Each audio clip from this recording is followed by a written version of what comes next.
All right. So, yeah, we're gonna go to the Siege Crafter video to start.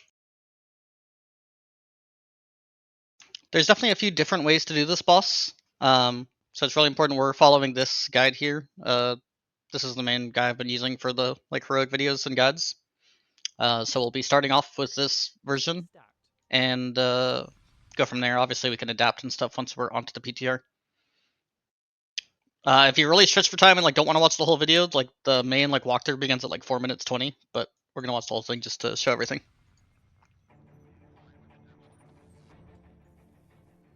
And I'll pretty much just try to go through all the bosses today.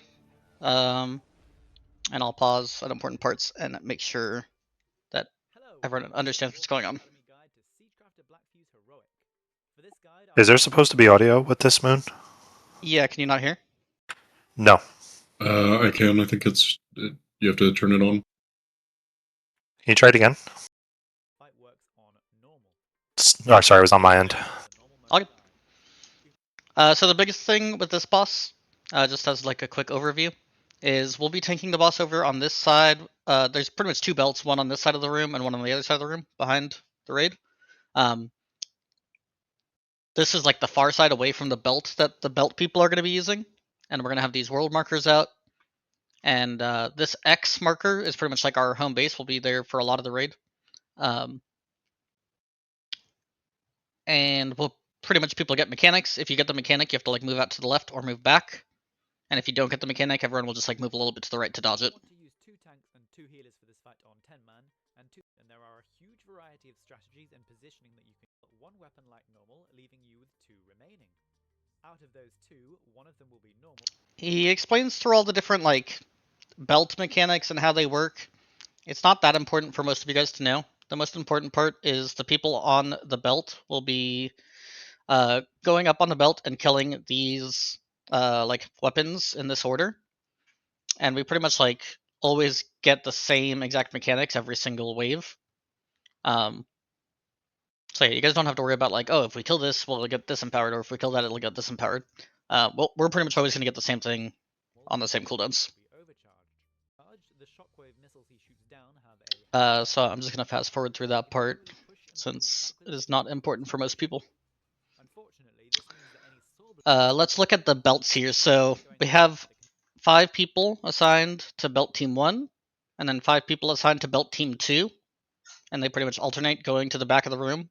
We are going to have warlock gates going back there. And so the first time team 1 goes down, they kill the missile turret.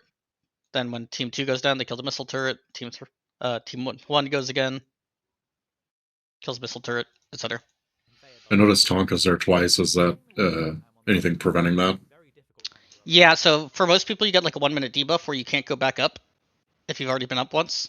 But hunters and rogues can bypass this by disengaging or shadow stepping across. You send up each time are important. Rogues are the best at going up by far. They can use cooldowns every time they go up, and they should be saving them. So the main thing is here is you go up and you kill the weapon that we're supposed to be killing. And then these flame walls are really important. So there's 5, potential areas where the laser can hit, and there'll be an opening. You don't want to try to run through this opening right now because it's about to close. You wait for it to switch, so the whole switch to the middle, and then you run through the middle.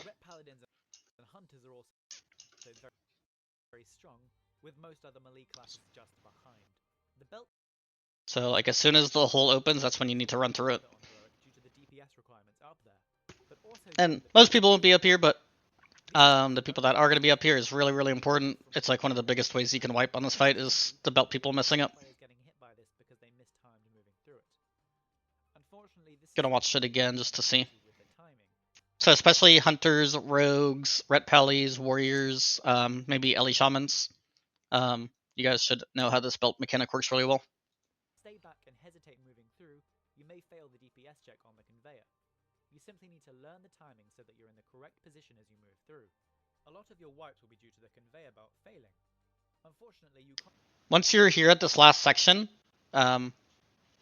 if you kill the weapon, you can jump into this pipe to pop out, or you can also just wait on this part of the conveyor belt and it'll shoot you out by itself. Obviously, if one of them dies, you need to send a replacement though. And then If you die on the conveyor belt, an important part here is once you get knocked off or take the pipe back, you're gonna have to run across the room to get back to the raid. you can sometimes get res from the And there's gonna be a bunch of fire and a bunch of mechanics going on, so you just have to be really careful while you're running back. So on to the strategy. The way we do this. So here's where it starts the full like overview of the fight and kind of the like timelines of the fight. So this is yeah at 4:10. So this is the important part. Lust on pull, start pumping. We start with all our ranged around here, close to the center, and the boss is pulled like so. The first saw blade that happens, you have plenty of time to like run and place it where you want it. So the very first saw blade needs to be get placed in the middle of the room here, because it's we use it to like kill the tank ad. That's the only one we have to like really place at a very specific spot. The rest are easier. Move over to the screen marker. This is just for like the first time we do this, just because it gives us some extra room. Warlocks can't move all the way to the green or their gateways will despawn, so they can stay around this point. From this point on in the fight, it's really important whenever you get saw blade on you, so launch saw blade, or laser beam on you, you have to run to the left or straight back. And you like place the saw blade or place the fire, and then you come back to the raid. The main thing is to not have anyone on the red marker at this stage. Saw blades from this point can either go into the center or to the edge of the platform like so. The first wave is empowered mines, normal, laser. When the first laser appears, the person with it runs directly back towards. So this is an example of getting the laser. It pretty much just tries to get you. You just kind of run, kite it out a little bit, and then come back to the raid. Once the second laser appears, all range can stack up on the red marker. So 2 lasers then stack on the red. The boss is then dragged onto the exact spot. Most of throughout this fight, there's going to be these mines spawning. They're like crawler mines, and they fixate a random person and try to crawl towards them. They're kind of similar to like the sparks on Will of the Emperor. These are fully CCable, stunnable, knockable, slowable, etc. The main slow we should be using is Frost Trap and also DK Chill Blades. And then Druids will probably assign to Typhoon, knock them back, and then we'll also have the DKs for Mass Groups. But it's really important since they're spawning really close to the boss, they can fixate onto melee, and if you get fixated as melee, you just have to like run away for a little bit until it dies, and then you can go back to hitting the boss. And pretty much everyone's just blasting AoE, chainlining, cleave on the boss plus ads. Moon, quick question. Mhm. Are you intending to have balanced druids be a perma belt goer with their disengage as well? Probably not, because I want you here for the Typhoon and stuff, but it could be an option. Okay. And then you're going to be tanking the boss primarily, right? We have to swap off. Okay. But just like, you could throw an Ursul's out technically, right? Yeah, for sure. And my own Typhoon also. And if necessary, the rest of the group takes a few steps to the right, always. So yeah, again, the main mechanic here is people will be getting like saw blades on them. They move to the left. If the raid needs to, you could move a step to the right. This is to ensure that Obviously there might like let's say the next person gets saw blade. There's not a lot of room here to the left. I think it is less dangerous to go through the fire than the saw blades, but you'll get like a fire dot that lasts on you for a while, and you'll probably have to like use it defensive and keep yourself alive. There's always room to drop saw blades to the left. The second wave is empowered laser and normal mines. When the empowered laser appears, the fire will not affect your raid. He's describing it, but the empowered laser is all this fire on the ground, like everywhere. It always goes in this exact pattern. So like this is like the exact pattern it's always in, and it'll never change. Which is why we have like this X world marker right here in the safe spot, so we know that this spot is safe. And then again, saw blades move to the left, the whole raid moves to the right to give us more room, and it's kind of like rinse repeat on that. A set of standard mines here over to the right as well, which need to be picked off by your ranged and slowed with whatever you have. If these ads are over here to the right, we have to like single target focus them ranged. These things have to die before they get to us. And DKs, you can look to single grip solo mobs. The third wave is empowered electromagnet and normal laser. First, wait for the laser to appear under your raid. Whoever it's fixated on runs directly back towards the other side of the room. So if like a crawler mine is about to hit the range stack, we were supposed to grip them to the boss. Yeah. Yeah, Can it- anybody touch it as long as they're not fixated? Like it's not like the orb. Correct. Yeah. Okay. So this is magnetic crush. So whenever this magnet starts, the main idea range is we all run over to the right side of the room here. Of your raid, move to the right to the blue marker here. As far as you can. Obviously, there's some fire here blocking us, so we stop here. In case any saw blades pass And then when this fire clears, we'll go even more to the right. powered fire despawns on our right, we move to the edge. This means we're perfectly safe from any And the reason is when the magnets are happening, he's like pushing and pulling these saw blades constantly. And this is the only like safe spot is this far side of the room. saw blades. If anyone gets targeted with saw blade, they move out to the left and drop it there. Try to keep moving so you don't get hit. Obviously, it'll be annoying for the casters because you're just being constantly pushed and pulled, but you can cast. Just gotta be careful. Everyone still needs to be stacked together, ideally at close to max casting range. When the second laser fixate comes, whoever gets it runs directly back, and everyone else moves in front of the fire to avoid it. Once the electromagnet ends, stay stacked as You can see some people taking these warlock gates to the very far back because they're going to do their belt assignments. close to the fire as possible. Wave 4 is normal laser, overcharge mines. Wait for the Once the magnet ends and we wait there for one extra laser, then we go back to the X marker and we pretty much start all over again. overcharge mines will now spawn to the left. Make sure the boss is moved on top of them, and use slows and stuns and AoE them. The big ad is interesting. He'll talk about later actually. Any laser fixates or saw blades move left, and the rest of your raid moves slightly to the right. I'm gonna fast forward a little bit because it's pretty much just like a repeat. Wave is overcharge electromagnet and normal mines. The mines will be spawning purple, so try to drop a frost trap near there so they Will we basically always be doing a belt? I believe so, yeah. Like team 1 goes, when team 1 ends, team 2 goes, when team 2 ends, team 1 goes. Wave 6 is overcharge laser normal mines. Deal with the mines and stay stacked. There is a point in the belt rotation though where the boss is close enough to death that you just disregard the next person up, right? Say that again?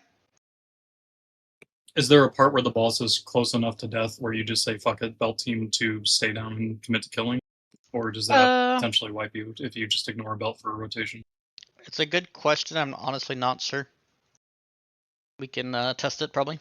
You know, Yeah, we had a fuck it rotation on 10-man, but that's a completely different universe of Yeah. importance and scaling, so I think that probably makes sense. Like if the boss is like 5% health or 10% health, it's just like don't leave, just kill the boss. I mean, especially if you're not gonna have time to kill it before. Right. Yeah. The rest of your raid moves right. The mines are very close here, so ensure the boss is tanked on top. Yeah, the biggest thing I'm worried about doing this strat is the melee getting targeted by the mine, so just like Use every eating slot them. you have So to melee, kill you're gonna have to be really careful. you kill them. As soon as you get fixated, you just have to run away. Soon, so your range can stay stacked and then move right when it appears, and whoever is fixated runs back. Wave 8 is overcharged. is there any melee displacement? Move to the edge and deal with the mines as they move through melee. Like, could an enhancement shaman, do they have, like, ability to T-storm or anything like that? As soon as the electromagnet stops, move I don't think so. I mean, dragons were a tiny bit, but barely. Yeah. Or, like, you could take I can typhoon. knockbout, but that's kind of shitty. as needed. Wave 10 Yeah. is normal laser, overcharge mines. But we have lots of slows and stuns and stuff, so The rest of we'll your be using Yeah, those. it's just the proximity has to get away is important. I was wondering if we had any jostling or anything we could do from range to kind of yoink him back. And the second laser comes, your raid moves right again, and the fixated guy runs back. Wave 11 is normal electromagnet, overcharge missile. You'll run to the yellow for the magnet as usual. Okay, so this is the other really dangerous part of this fight. So for the most part, the belt people are killing the missile every single wave, except on this. I don't remember exactly what wave number it is, but at this point in the fight, the missile gets through. Like we can't kill it, so we have to deal with the missile mechanic. This missile mechanic is pretty dangerous. So it spawns a big missile turret here, and this circle will explode, so you can't be in the circle. Overcharge missile turret. Once that circle explodes, then it expands and this ring will explode. So melee, you have to be like all the way in, or ranged, really. Melee or ranged, you have to be all the way in, or you have to be out. Wherever it spawns, have all DPS fully focused. And then that erupts, and then another bigger outer ring spawns. You'll get 3 spawning in a row. And at the same time, like you're dealing with the magnets and you're dealing with all this other stuff. So, The ripples. we'll definitely want to have like raid cooldowns here. We'll want to have like roars at this point. But the most important part is everyone needs to kill this missile turret, and you really need to make sure you don't get This is where you're gonna hit want by to the avoid explosions. raid and personal The way I think about it is, because visually it's a little confusing, but the way I think about it is you can't be between these two red lines. So like this red line and this red line, you can't be in between them. Fully focus the overcharged shockwave missile. You'll get 3 spawning in a row, so ensure to kill them all as quickly as possible and dodge the ripples. This is where you're going to want to use all remaining raid and personal cooldowns to stay alive. From here, stay together on the right. You'll get normal mines and overcharged electromagnet on this wave. Deal with the mines as needed, but you do need to kill the boss this wave or get him extremely low. As soon as the next wave spawns, Death Dealer turrets will begin fixating lasers on your raiders, killing them off one by one. If you do happen to get this far, just spread out, kite them as best you can, and try and kill the boss before you get killed off. Using this strategy, the only thing that can really wipe you is the crawler mines, bad laser placement, and the assembly line. Lasers always go left or directly back, never to the right. If you're on the right for the electromagnet already, the laser has to go back. If you go left, you'll cut off your raiders, especially the melee. On the assembly line, this is your kill order. You're going to want to put at least one Warlock gateway up from the blue marker quickly. They'll need to use their defensive cooldowns liberally. Yeah, this is showing you like running back to the boss. So like there's all this fire here. You really don't want to run through it. It puts a pretty bad dot on you, so you just have to like run around, use your boots, use your movement spells. Directly next to the boss. This is because we let our tanks build up 7 or 8 stacks before doing a tank swap, which means they can easily... This tank mechanic you guys don't have to worry about, but the main idea is we kill the first robot back here on this saw blade that we bait, while the tank that's tanking the boss gets a bunch of stacks of the debuff, and the debuff makes you do more damage to future robots. So starting from the second robot onwards, we just tank the robot with the boss, and we just cleave them down. I believe they take a bunch of like reduced damage from everyone else, but if it helps your single target, feel free to like bounce dots off it or just multi-dot it, stuff like that. It does have to die, and yeah, so the cleave is good. It's just like reduced damage.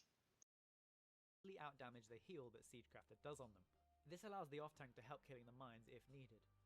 Warriors are by far best at doing this due to the huge burst damage they can do. Start with one tank on Siegecrafter, then tank swap when the first shred is... That's pretty much the whole fight, though.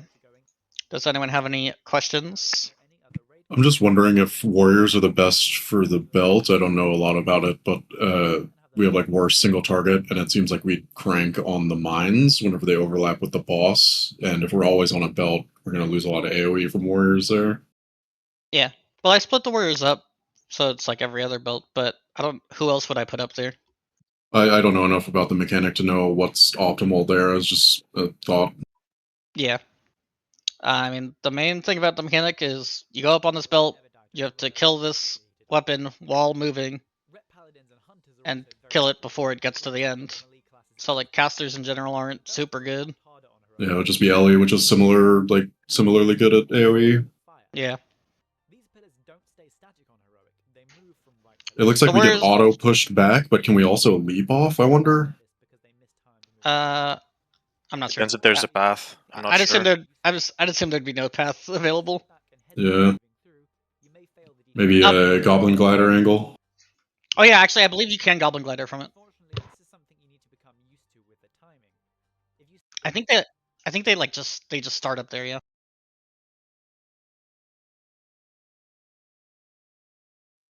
Yeah, probably. And you'll probably just always send your 1 minute CDs on them, like every time you go up. Yeah. I think there's a delay for the pipe to actually work. Look at the pull timer, and they're here. Run focus. I don't know how long the delay is, if there is one. Focus. To make some mute adjustments after that attempt. They only sent 4 on the first one because they have like lust and cooldowns. In this try, then we kill Paragons as well today. Oh man, how much of an amazing day would it be? And then just look at the way they're going through these walls, like... Would be among the best days of my life. Oh, you just jump off. Maybe only in this area though, because you're closer. I don't know about over there. But I'm almost positive you can glider. He's also dashed. They're tanking their boss on this side, method is, but we decided we liked it on the other side better. Seems efficient for the belt. It is better for the belt, but way worse for the mines. Because the mines spawn on the opposite side. Do we rotate the boss around so he's closer to the belt that's active, or probably not, right? No, we just keep him on that side the whole time. So yeah, the problem with taking him on this side is the mines spawn on the opposite side, so you can't cleave the mines with the boss. We think that's more important. They might have needed this side to push damage for enrage. Yeah, it's hard to say. Let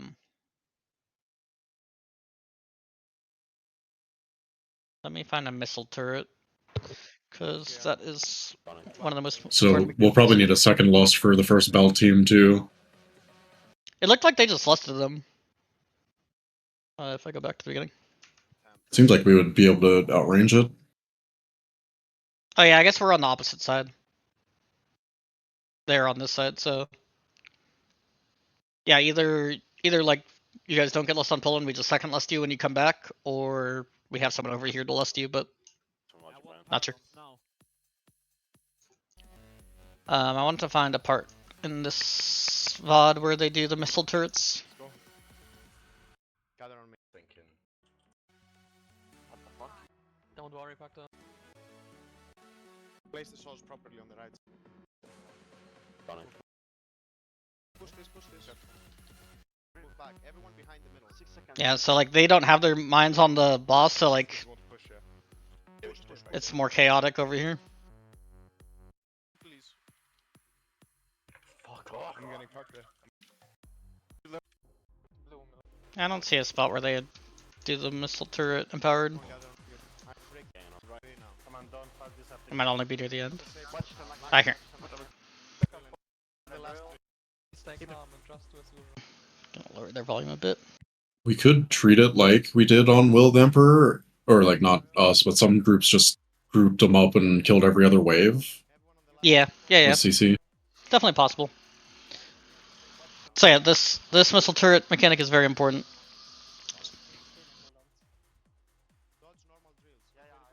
So he always spawns 3 of them. So right now it's doing this middle ring. And now it's doing the outer ring. And then he should spawn 1 more, I think, right? Or maybe they already did 3. He does 2 more. It's like a total of 4. I thought it was 3. This is the third It's just one super over here. far. Yeah. Yeah.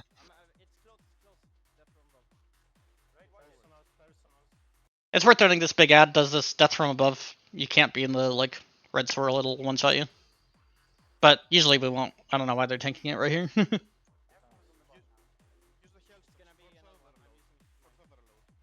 looks like they're ignoring it and just burning boss because it's... I'm not sure. Yeah, the boss was low, so they just decided to all in the boss. No rage. And I remember when I used to get excited about stuff.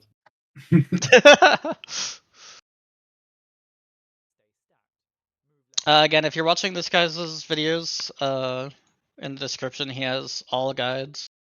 And you can click on the all guides and go to all of his guides. And he has normal and heroic. Okay, let's talk about Paragons of the Calaxy. This is a very complicated boss. You start with 3 bosses as a council, but anytime you kill one, a new guy comes out, and you have to kill 9 dudes in total. And all 9 of them have different mechanics.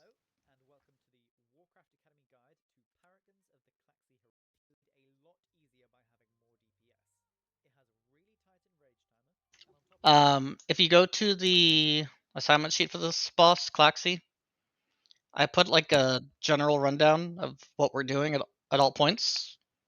And there's also just the kill order of the Calaxy dudes, if you're not sure. Can you turn the video up again? Yeah, the guy doing the talks is low. Is this? Do we know if this boss does the same order every week, or is it going to be like it's always same order? Always same order. Okay. Longer they're active.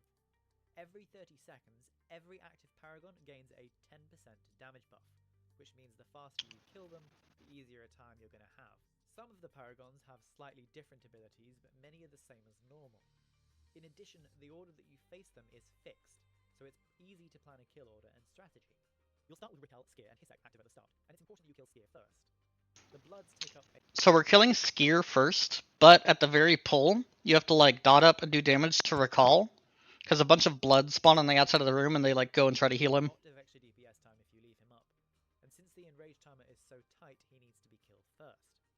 The best way to handle this is to start by DPSing Rickhell. As soon as the first set of blood spawn, all DPS switch to Skier.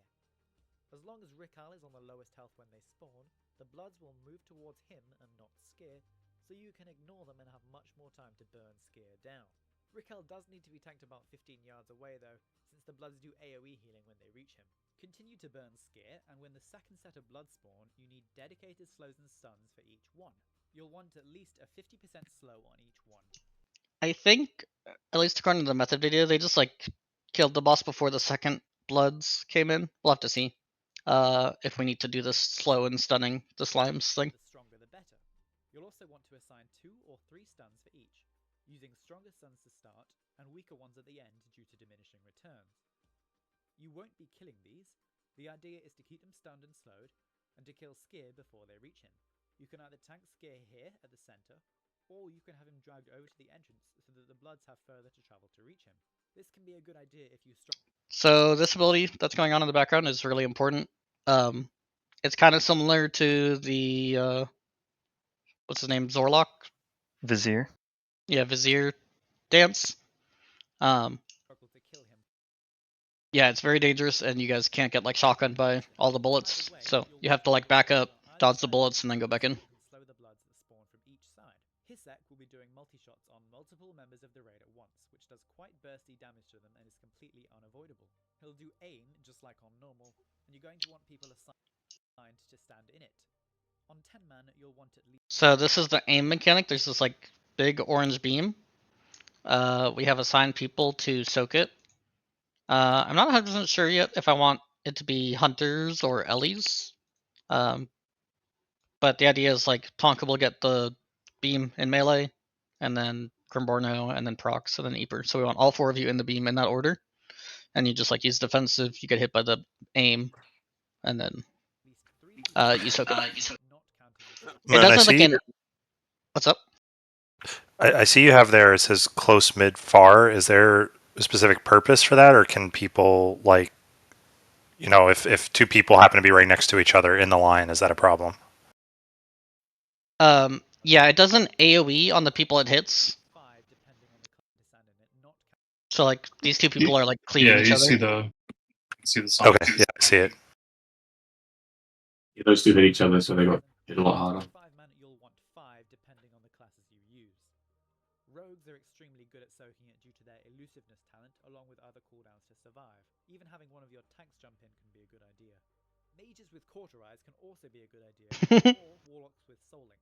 It can also be a good idea to give a healer cooldown to the target of the aim, just in case they don't have anything of their own to use. He's also going to be using Rapid Fire. You can also see we're like tanking our kill target over here and keeping, I believe it's Hisek, in the middle of the room. That way we're already away from the dance, so we don't have to deal with it. You still have to make sure you dodge it, but it's way easier to dodge when we're far away.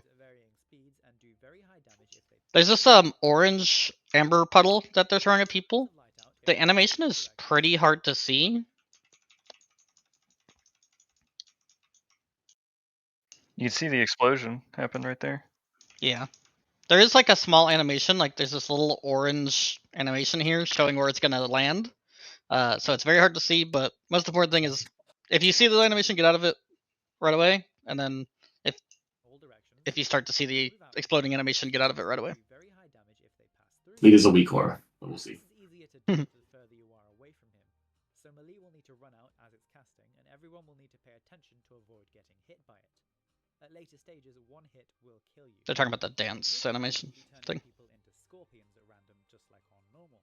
The transformation does splash damage, so it's important that you don't stack up to avoid. Yeah, the whole fight we're gonna be just loose spread as ranged and melee be as spread out as possible. But pretty much one of the bosses for Call turns people into scorpions, and the way you get out of being a scorpion is you have to eat a parasite that's on the ground. The tanks have to like not use active mitigation on an ability, so that way the parasites spawn, and then you guys eat the parasites so you can live. The scorpions take very high damage during their transformation, so they'll need a lot of healing.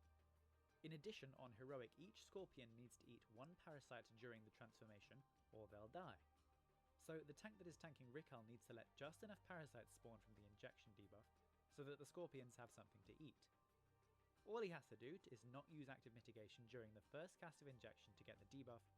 When you're in the Scorpion form, I'm pretty sure 1, 2, and 3 are damage abilities, and then 4 is Eat Parasite. So it's pretty simple. And start using active mitigation thereafter to prevent any further applications. When the injection falls off, 5 or 8 parasites will spawn depending on if you're 10 or 25 man, which your Scorpions can then eat when they get transformed. To eat a parasite, simply target it and use Prey, which is on button 4 by default. The parasites fixate on people and cast Feed on them. This does 100,000 damage a second to the fixated player and can be cast from far away. Parasites must be kept crowd controlled until they're eaten in order to prevent this damage. Now, the number of parasites you need to eat is different from 5, so each Scorpion eats 1 parasite and you only let 1 injection go through. 1 Scorpion will need to eat, and it will come off cooldown again just before your but 3 Scorpions to spawn in order to keep... Sorry, I'm just fast forwarding because he talks about 10 men. Ideally, spawn the second set of parasites gets eaten on top. You don't want to be dealing with parasites later on in the fight, so you... I'm not sure what the best abilities are to like CC these parasites that they're talking about. I mean, probably just if you see one, stun it, CC it. Then switch to Rikal and move towards the entrance if you didn't already. Handle the parasites as just explained and continue to soak aims and dodge rapid fire. Carols will join the fight now, so have a tank pick him up when he lands. Carols' abilities remain the same as normal, however you need a deeper understanding of them to ensure you can avoid them completely. When he uses Whirling, he charges at several rounds. He's explaining it right now, but this guy charges around, and if any of you guys play League, it's pretty much a pikey, where he'll dash in a line, and then anyone a second later after he dashes will get stunned. What about civilized people who don't play League? That's what I just explained. If he charges through you, you have until his next charge. So you see this like kind of blur that he has? You can't be in that line a second later, or it'll stun you. To move before you get stunned. So, when he charges along a line, you have about 2 seconds to move away from the area that he charged through.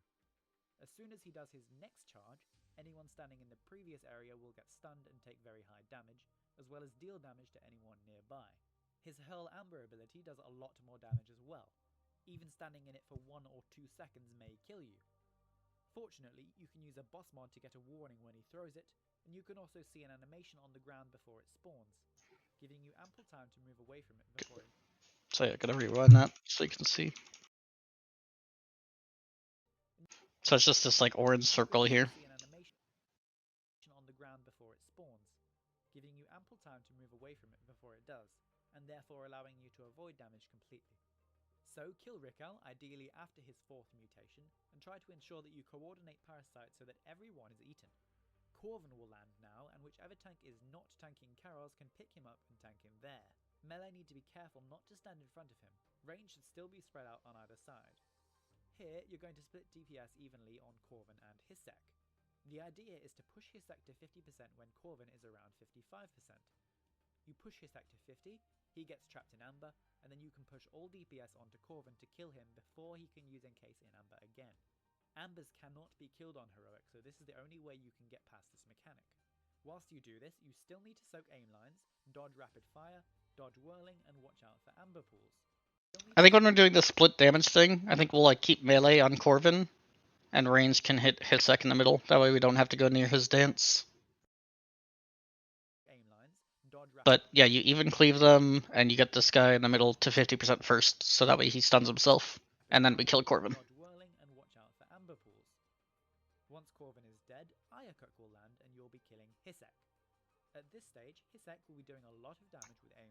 So now we're on Hisek, which is the guy that does the dance. So this is going to be one of the more dangerous parts, especially for the melee, because we can't be far away from the dance. So we're in the middle, we're DPSing Hisek, and as soon as that dance starts, just back up for a second, make sure you dodge the dance, and then go back in and kill him. Maybe there's like a certain exact pattern to the dance that we can learn, but at least at the beginning, let's just try to play safe, stay alive, don't die to the dance, and then go attack him. At this stage, on 25 man, you're going to want to spread out evenly around the room and ensure that you have healers assigned to specific locations so that every area has a healer. On 10 man, you can stay in one quarter of the room, and whoever gets Fiery Edge can simply run out of the group to max range to reduce the damage. Again, this is the dance. Barely have to not die to this shit. Whether that means running out, or maybe you can like pop the shield wall and stay in. I imagine the hitbox is pretty big. It looks like it's going pretty slow. Yeah. He doesn't move during that, right? Correct. Okay, so the tank can leave. Yeah, probably. Remember, it's the distance between the edges that matters. So yeah, once you kill both those guys, new guy comes down. We have to deal with this fiery edge mechanic. It's supposed to just stay spread out and like we'll pop a healing cooldown. It's just raid damage. But obviously you don't want to be in these lines if you can avoid it. Question. Mhm. Are you invulnerable while you're warlock getting? I don't think so. This is the most dangerous part of the fight. You want to kill Zaryl before he does his second catalyst cast. So you'll be using Bloodlust and your second potions as soon as he lands, and killing him Once Zaryl comes down, this guy we were lusting, popping all DPS cooldowns, burning him. He's gonna explain in a sec, but everyone gets a color: red, blue, or yellow. And then he'll do a mechanic called Catalyst, and the catalyst will either be orange, purple, or green. So if it's a purple catalyst, it targets the red and blue people. If it's a green catalyst, it targets the blue and yellow people. And then each of the mechanics does something different. immediately. Zaryl has completely different abilities than on normal. Instead of having a red, blue, and yellow catalyst, he has an orange, purple, and green one. Each player will be given a colored debuff, red, blue, or yellow, just like on normal. When he throws the So when the debuff goes out, we'll probably say like everyone check your color, make sure you know what color you are. So if you're yellow, you're looking for the orange or green catalyst because those are the ones that will affect you. Purple won't affect you. orange catalyst around the room, anyone with red or yellow will create an orange ring at their location which expands out on the room. Red. So yeah, this is the most dangerous one is orange. Anyone with a red or yellow needs to immediately like boots to the back of the room, the corners of the room, and drop these orange circles, bombs, whatever, and then we all have to get away from these. An orange ring at their location which expands outwards. You can't see your own ring and it won't affect you, but you can see the rings created by other people.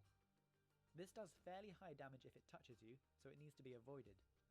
Ideally, as soon as he starts to cast the orange catalyst, anyone with red or yellow immediately I like how this warlock privileges it, just stands in it. When he throws the purple catalyst around the room, anyone with red or blue will be compelled to... So he's explaining the purple one now, so if it's a purple catalyst, if you're red or blue, you will get this mechanic. Run forwards for 10 seconds, and will drop fire under them as they run.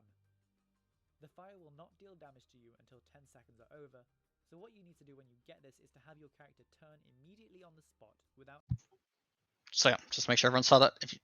If you get a purple, if you're red or blue, you'll be forced to run forward and drop fire on you, but you don't take damage for 10 seconds.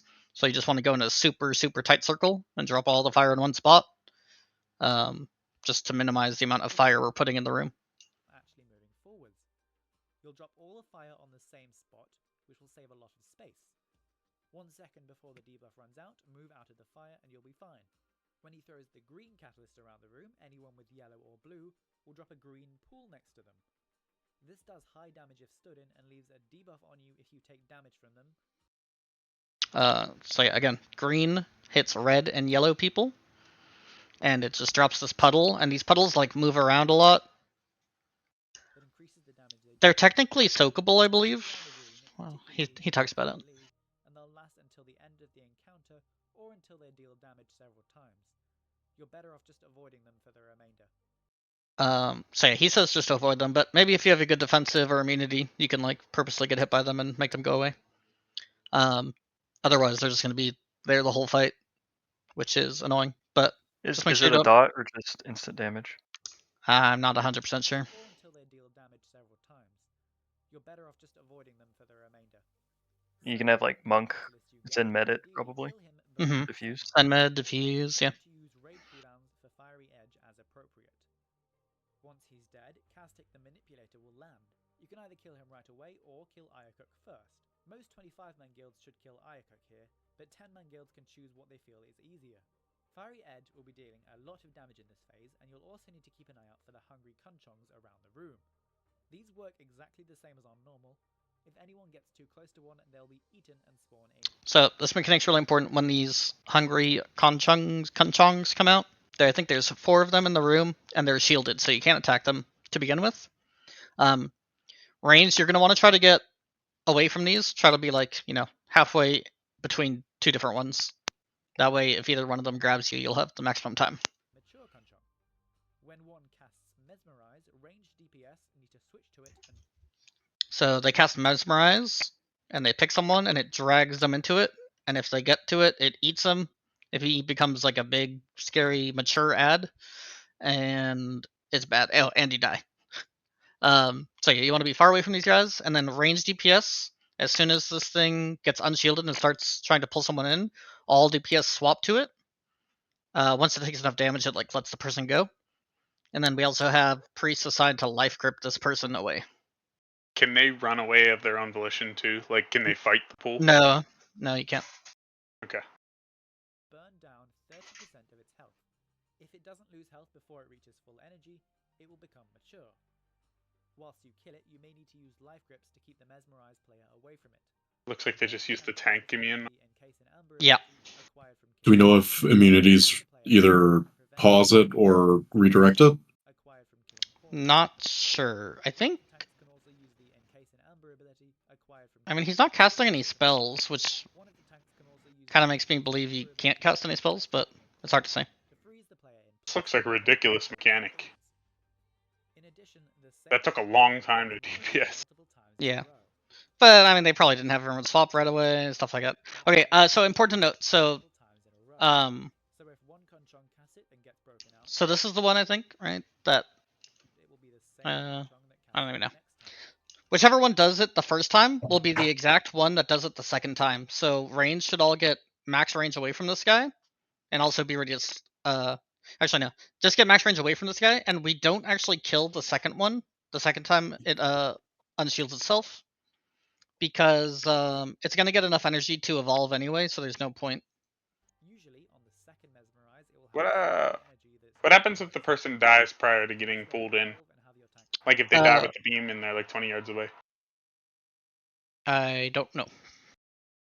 The mature Kunchongs walk very slowly and melee extremely hard. If you get one, your tanks will need cooldowns whilst you tanks it, and you'll want to kill it off pretty quickly. In an emergency, it can be kited by a non-tank relatively easily. So, kill off either Ayacook or Castic.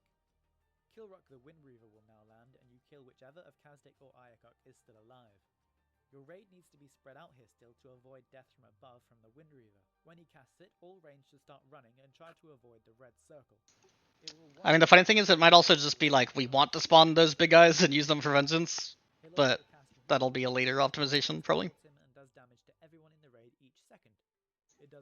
This Reeve is important. We'll use a roar. You have to run away from it. It's just like a big, a whirlwind, normal mechanic. The closer you are to him, so you just need to keep running away from him until he's done casting it. When you're just left with Killrock and Carols, kill off Killrock first, and then finally deal with Carols. There's a good chance Carols might enrage before you kill him. If this happens, you should pop any and all remaining cooldowns on your tank to keep him alive. Once he starts to cast Whirling, this gives you a lot of time in which you can continue to kill. So, I mean, as you guys can see, like, each phase is not very complicated by itself. It's just there's a lot of bosses, and you have to know which part we're in. So really make sure you understand, like, the order we're doing stuff and the order we're killing things. And I think this is just like a don't be greedy for damage fight. Like, make sure you get out of all the shit right away, and make sure you're not dying to the dances, stuff like that. We need to keep everyone alive. Make sure you guys understand the color mechanics really well, because you don't have a lot of time to think, right? Like, as soon as the color mechanic comes out, check what color you are. So it's like, okay, I'm yellow, so I have to look out for the orange mechanic and the green mechanic. And think about what you're going to do when you get that catalyst. That's also the phase that we lost, and just try to burn that guy down, so that way we don't get a second color mechanic. We should only get one, ideally. There's a comment on Wowhead saying that you can invis or greater invis the effects of Mesmerize, the Kunchong thing. Nice, good to know. So yeah, try to feign it, invis it, stuff like that. What else was I gonna say? I don't know. Anyone have any questions? All right. Overall, in this fight, there's Yeah, what if colors are hard? extremely difficult to deal with. The fight is hard because there are a lot of Colorblind. abilities that can kill players. They probably have different icons. And losing even one player will make it very hard to finish the fight. Obviously, I was asking for APOC, obviously. Yeah. to scare as soon as the blood spawn.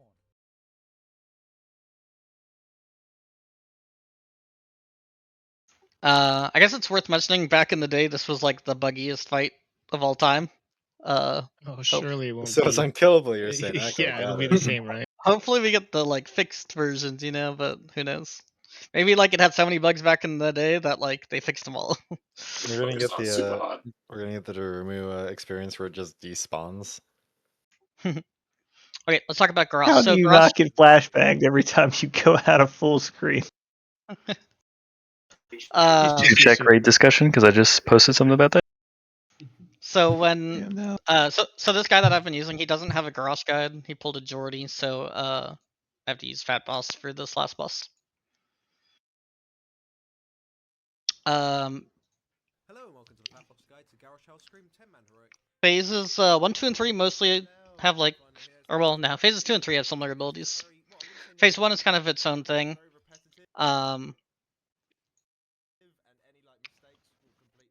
The most important thing about Garrosh here is there's going to be like these intermissions later that you have to do as fast as possible, so that way he gets less energy. Look at the cleave. Yeah, so we just oh, it's worth talking about these ads. So these ads run into the center of the room. If you attack them, they'll just like get aggro and come to you right away. So you really want to let them go all the way into the center of the room first, so they all group up nicely, and the tank can like AOE them and get threat on all of them. So don't hit them when they're running in. So when they run in, is it like they run to the center and then they move? Yeah, Or exactly. like will they get Yeah, healed they have a aggro? scripted. They have a scripted spot that they go to, and then they become. Okay. I'm not 100% sure about the tuning. We'll have to see. But from what I heard, these ads are kind of dangerous, so we do want to AOE them. We'll see though if that's the case or not. We'll have to send a team of people off to the very far side, and they kill an engineer. So that way we only get one of these big iron stars instead of two. Now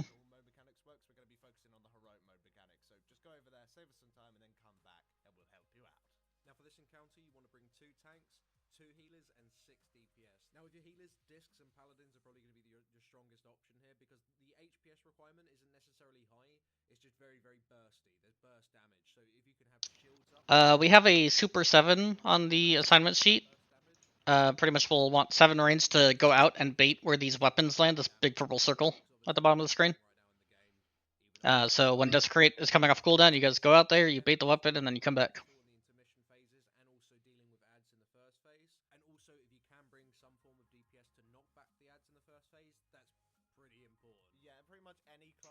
The fire does do damage to the ads, although when we watched the method video, they like didn't even deal with that mechanic, and they just AoE'd them all down and killed them.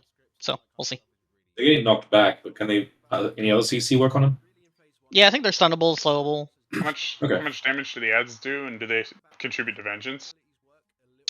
The weird part is like they sometimes like fixate raid members. Oh yeah. And they get buffed when he does like a little like battle shout type thing. So I don't know. We'll have to play with it, whether we can ignore them or just have to focus them or use them for vengeance. We'll have to see. The Super 7 will usually start at the very top of the throne up there. Bait the Desecrate. The weapons, if you do damage to them and makes the purple circle smaller, we'll probably do this for phase 1, maybe. So like multi-dot it and Warlocks will like, DPS it, and then it'll get smaller. But for phases 2 and 3, usually just ignore the weapons and you just leave them on the edge of the room. I'm not sure yet who's best for the like engineer job out there. The video like method used like triple rogue just for like burst damage. We'll have to see what we decide. I think it'll probably be like rogue and hunter and stuff. Is the engineer up on a platform or something? Yeah. Rogue's seen I shadow bet- stuff up though. Yeah, but I'm betting Hunter Pet gets like absolutely griefed on that. Possible, I'm not sure. Just leave it on boss and then just go shoot it. Yeah.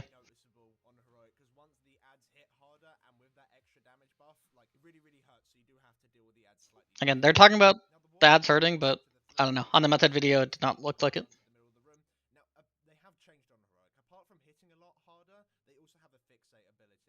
This will cause the Warbringers to focus on the closest target near them as soon as they activate this fixate ability, and it will just start hitting them.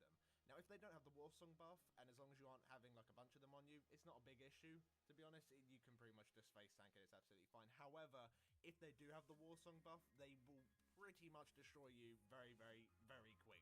Now, also with the fixate itself, it's very buggy.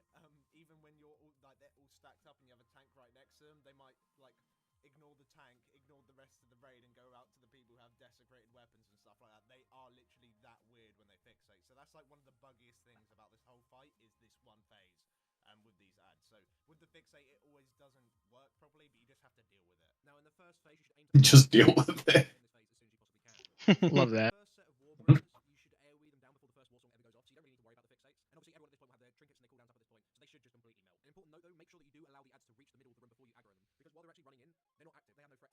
I also didn't see this post, so this is kind of unrelated to this video, but are we on PTR realm 1? I think so. Anyone confirm? It was the PvE room, wasn't it? Yeah, is that realm 1? Which, I don't know. I can check. Whatever the top one is. Okay, alright.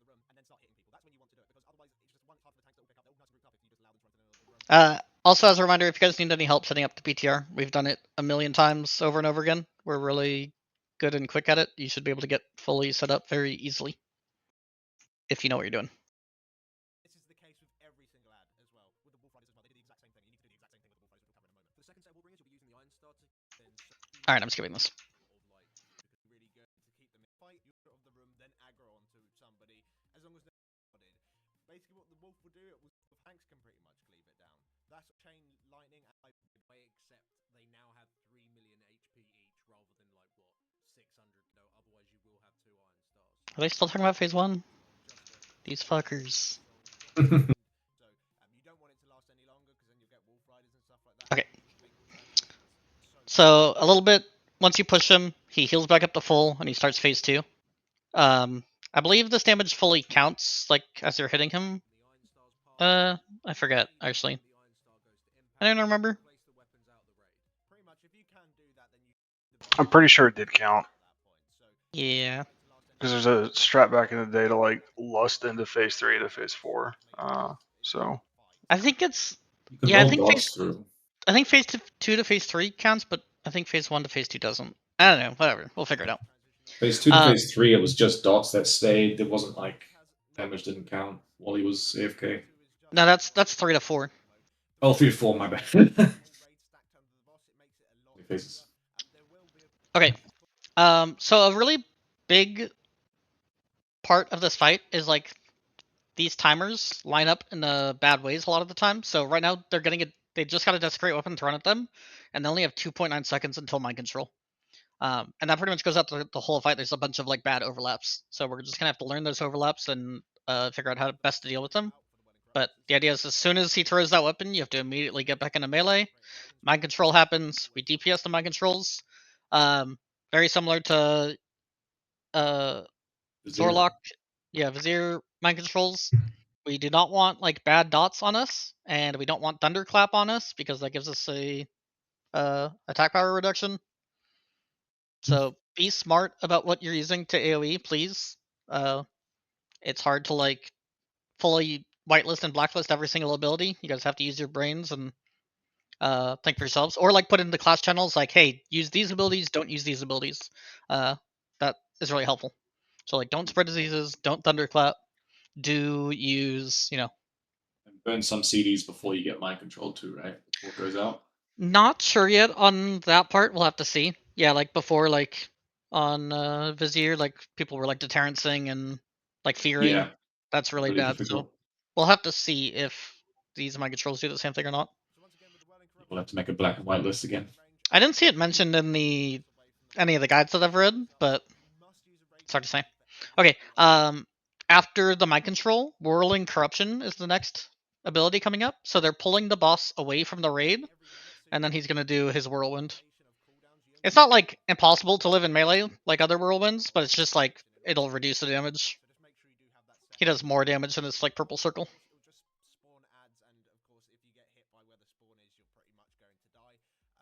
This will be later in the fight, but it is worth noting. So once he gets up to 50 energy, his Whirlwind ability turns into Empowered Whirling Corruption, which means it does more damage, but more importantly, it spawns ads at these purple swirlies.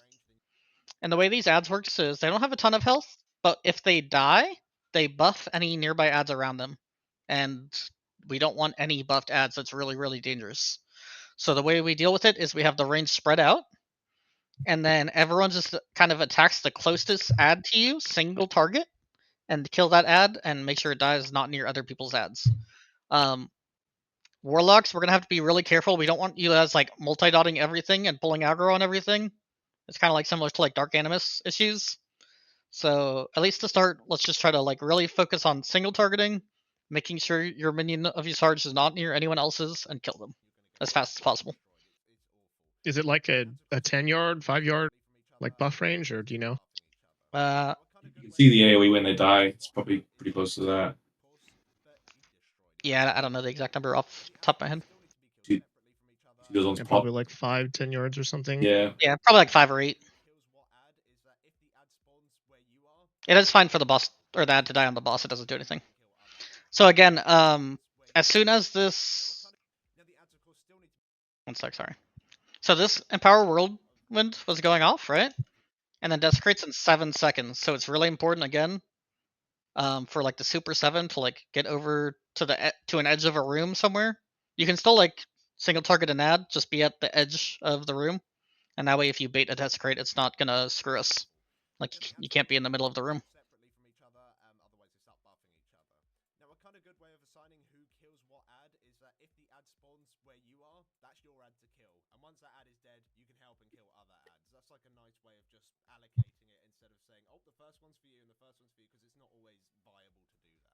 During empowered whirling corruptions, you may also want additional raid cooldowns from your DPS, such as guidance or anything like that. They call AG guidance. It's weird. You just need to stay alive during this point because it does do a hell of a lot of damage and you can't be stacked up. Now for the mind controls, everyone should be stacked underneath the boss when this does come in. And again, you just want to nuke the living shit out of these people. Make sure you do not use any big dots. So really, like a lot of this garage fight is not super complicated. It's just these 3 main mechanics, and they all overlap badly. Desecrate, Mind Control, and Whirlwind. We even saw like literally Desecrate and Whirlwind came off cooldown at the exact same time. So what they did is like all of their Desecrate people like went off to a corner, and then it ended up being Whirlwind first, so they just like immediately spread out, did the Whirlwind, and just try to be near a wall so that way Desecrate will go on the wall.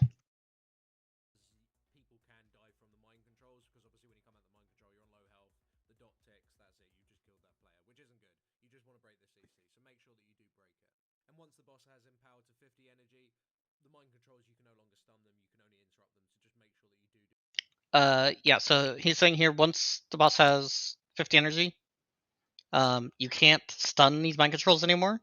So we'll probably have a solar beam rotation or ring of peace. And they're still interruptible, like kick and silence. Oh, actually, that reminds me. They don't cast deterrence and stuff because they cast like this ability that like does raid damage if they don't get it kicked or interrupted. So you don't have to worry about using deterrence and ice block and stuff, or fear. But they just have to. We have to make sure the mind controls are interrupted or stunned or silenced. Obviously, being stacked underneath the boss, tanks with vengeance, they can pretty much one-hit the mind control targets. So that's something that you probably want to look at doing. Now with the desecrate, exactly the same as normal mode. You just want to make sure that you have 3 players, your mobile range DPS, to be placing these outside of the raid consistently. Now it's completely your choice where you place these weapons, as long as they are out the way and they are as clumped up as possible. I'm gonna pull up our picture real quick. The way we saw it done is like you start on the throne up here, and you can like place the phase 1s here, and then like when phase 2 starts, you can like start in either of these corners and just kind of like place it all along this wall. And then for phase 3, if you want, you can like swap to the other side and then use that whole side of the wall. So we'll probably try something like that. So you have as much space as possible. The way that we did it is that we had, after the first intermission phase, we went along one side of the room with the desecrated weapons, and then after the second intermission phase, they're saying what I said. along the other side. That's just something that we did. Like, it just Rewatch. So it was clear where they're always going to be. You can put them anywhere you want as long as they're just out of the way. Now, once again, you will still not be killing any weapons in this phase. Of course, if one weapon lands in a really dumb place, because you didn't move out in time or someone was standing in the wrong place, then you may want to dot it up and kill it slowly or something, but this really shouldn't happen. You can't really afford it because you need to have this damage on the bars. And with Empowered Desecrates, you can't kill the weapons, so yeah, make sure you place them properly. But that should really never happen in this phase anyway. If that happens in this phase, then you've done something very, very wrong. Even when they're empowered, you can't kill the weapons, but you can still DPS them and get the circle smaller if we really need to. Also for tanks, Gripping Despair, keep taunting on free, works the same as normal mode, but the main change is the intermission phases. Now on Heroic, the intermission phases are in a set order. You will go to Jade Temple, then Terrace the Endless Springs, and then Red Crane. In the Jade Temple, you must kill all the adds before the boss reaches 25 energy, as this will give him the Empowered Whirling Corruption, and you will struggle to meet the DPS requirement for the fight. Alright, so this is the Jade Temple. We'll always go into this one first for the intermission. There are 5 sets of 3 adds. On the assignment sheet here, I have close left, middle, close right, and then far left, far right. So on the video, this is close left, this is close right, this one is middle, and then there's a far left and a far right. And then if you're the first person on the assignment, you get assigned the first stun, AoE or AoE silence. And if you're the second person on the assignment, you do the second stun or silence.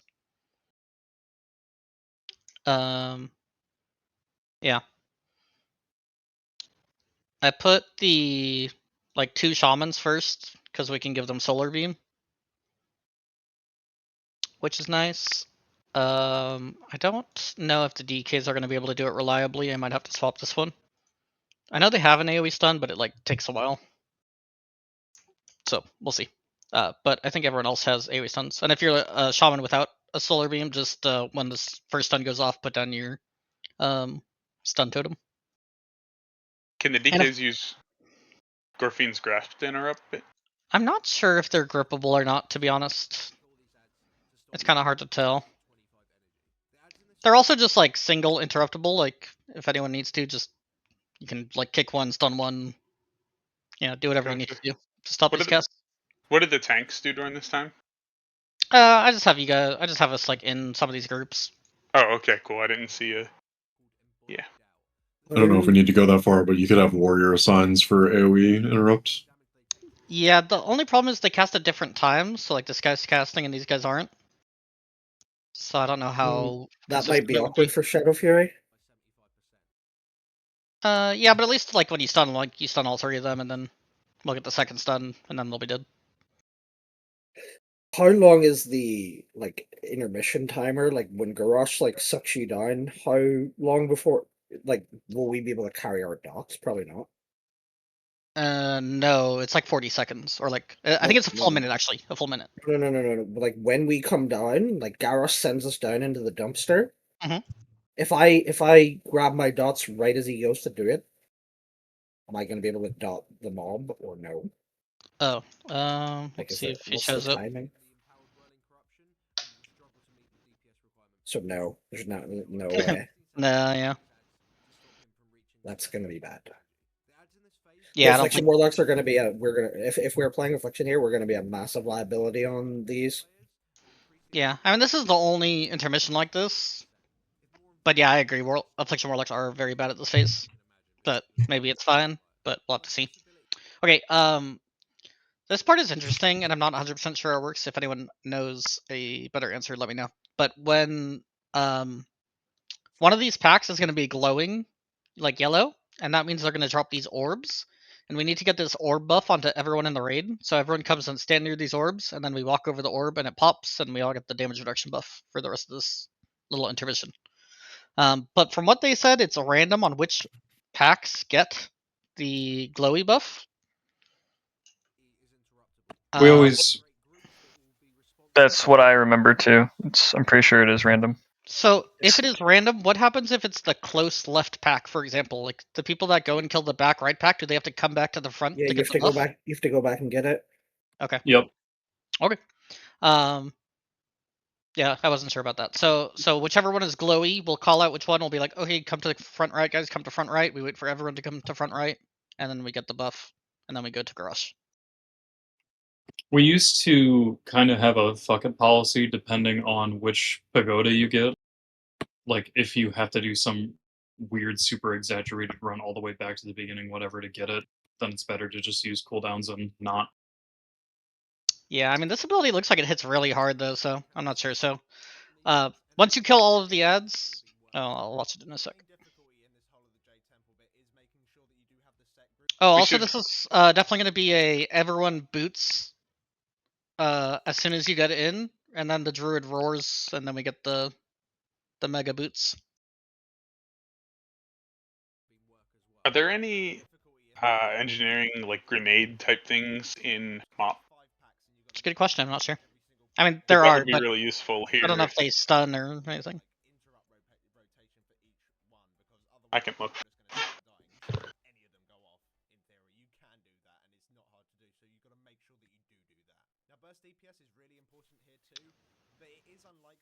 Do those glowing ones have a debuff there?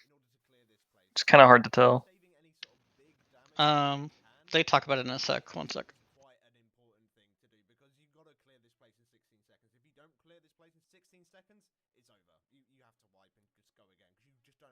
You can just kind of like see they have this like yellow glow on them. Yeah, they just Maybe they it's have just a like buff in or their debuff or something, but no, it doesn't look like it. It's not showing up on his plater at least. yeah, this guy's a shit UI. Who knows? So you said we have to clear this place in 16 seconds. Yes. So yep. The faster you clear this place, the less energy he gets, and you really want to like meet a breakpoint, so that way he doesn't get his next ability empowered. Fair enough then. Then we'll probably need to say fuck it and have people pop the cooldowns if it's in an awkward spot. Yeah, I think there's a good. Yeah, I mean, we'll have to see. But yeah, it's really important to kill these very, very fast. But you can see the damage this Annihilate does.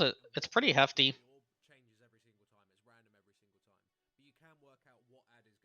Yeah, everyone has to get that debuff if that. Or sorry, the DR buff. Yeah.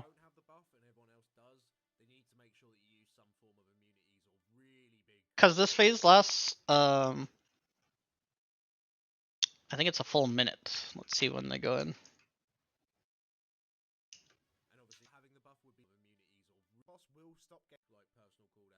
It looks like a minute. Yeah, I'm not sure. He didn't show it from the beginning. But yeah, I think it's a minute from when you enter to the. So like you'll have like 40 seconds, 44 seconds on this guy, just having to live.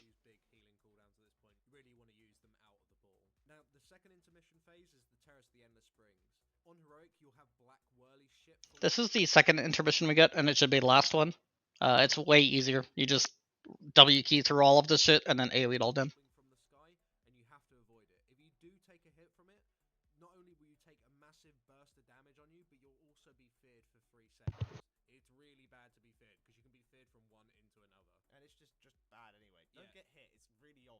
Pretty sure you can tremor out of that fear for what it's worth. Yeah, they also like put fear wards on like the tanks and stuff. Mm-hmm. No RJW Soul Troll. Yeah, they say don't AoE at all while you're running up because they don't want you ripping threat. We'll see if we have to do that or not. RJW would probably hold all that. Yeah. If we even run a brew.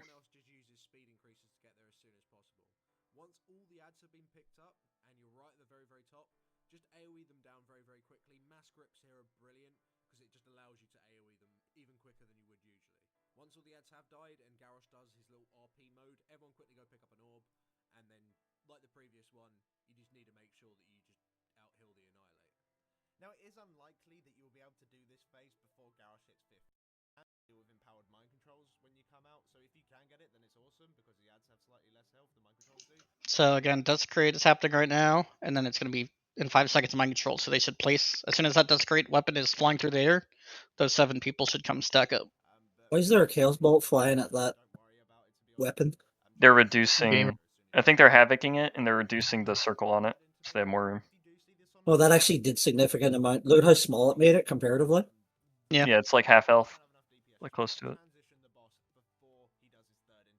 So he's about to do Whirling Corruption, so range spread out. Pop defensives for these Whirling Corruptions whenever you can, very important. Everyone single target your ad, kill your ad not near other people's ads. Does everybody get an ad? No. It's just like random, I don't know how many exactly. There was like 5 there. It's a percent of your rate. It's probably 10 then in 25 man. Yeah, that sounds like a reasonable estimation.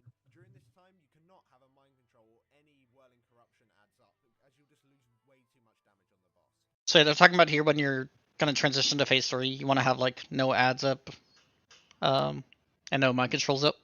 It's worth keeping in mind. We'll have to see how the timings play out.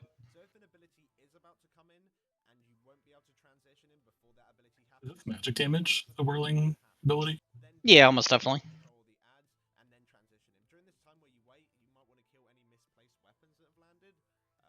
Alright, so then you push boss into phase 3. This is when we lust as soon as boss hits 10%. So boss hits 10%, he starts running to the middle, they immediately lust, and they just like milk this little RP that he does to get as much damage in as possible. I wonder I wonder if this is 10 minutes into the fight.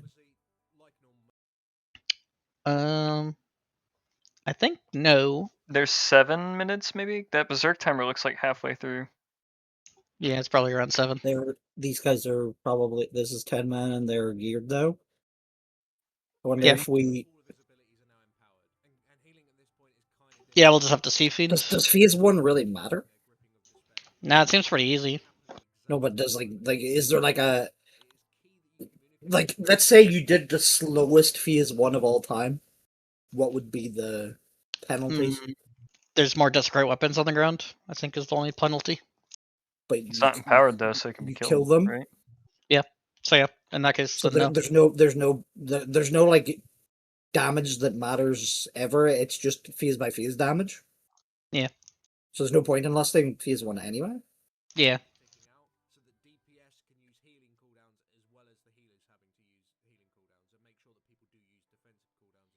And that is bad news for the Warlocks.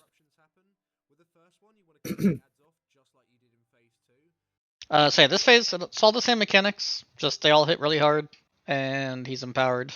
So all of his abilities are empowered.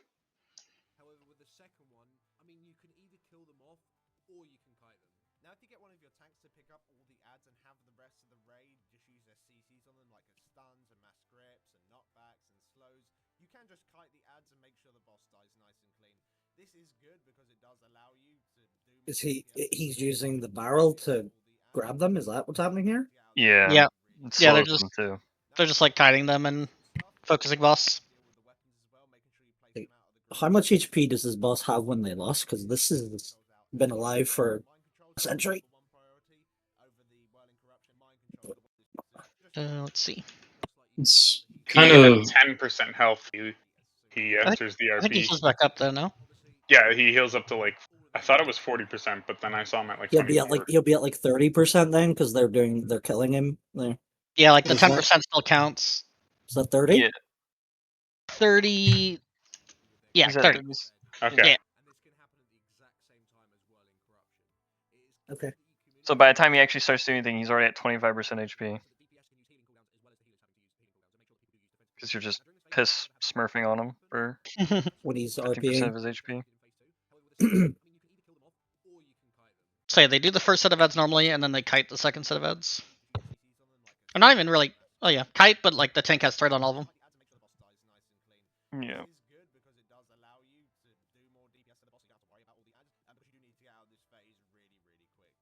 Now, of course, while you're doing all this sort of stuff, of course, you need to deal with the weapons as well, making sure you place them out of the group as much as possible, as well as getting mind controls out. I think it's kind of surprising. Like they still actually have a lot of room, right? They're not actually. Like... Yeah, it's a very, very big fighting arena. Like, unless you're just egregiously fucking off and putting the axes in horrible positions, you'll always have room. Yeah, and plus we're just gonna stand in it for rage anyways, so. Hell yeah. Touch the karma. He's talking about it right now, but once you transition him to phase 4, there's a 20-second RP, and all of this damage does not count. Yep. What? Yeah. Yep. Yep. There's a 20-second RP and none of the damage counts. Yeah, correct. Well, yeah, he goes to like, boys. was it 40 or 20%? So you should hit escape, not proc your trinkets. That's when you VLS procs and you're just like, well. And you hear the Goku screaming. You're like, oh.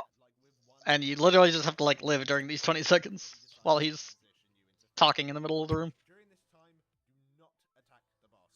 When you enter phase 4, you are stunned for quite a long time. So if you proc a trinket as you go, You can preload dots though, right before he phases. You can, but I don't think it's worth it.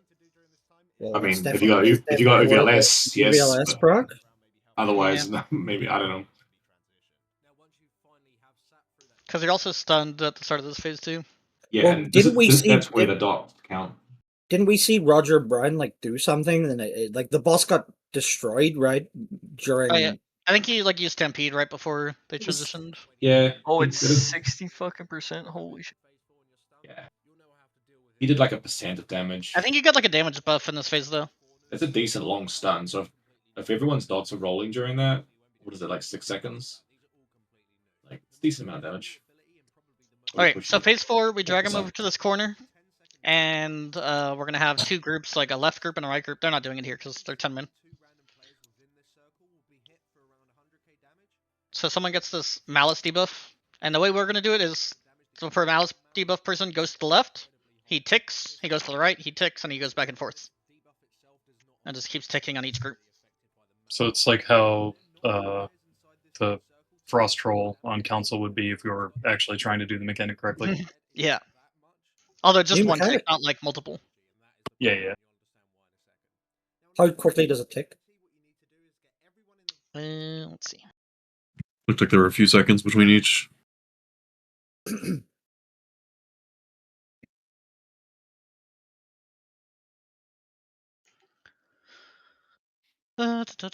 Every 2 seconds. Gotta be moving. Yeah. There is another way of doing it where you like just stack here, and then like if you get hit by it, you have to leave the circle. But that's kind of like everyone has to pay attention to it instead of just the one person.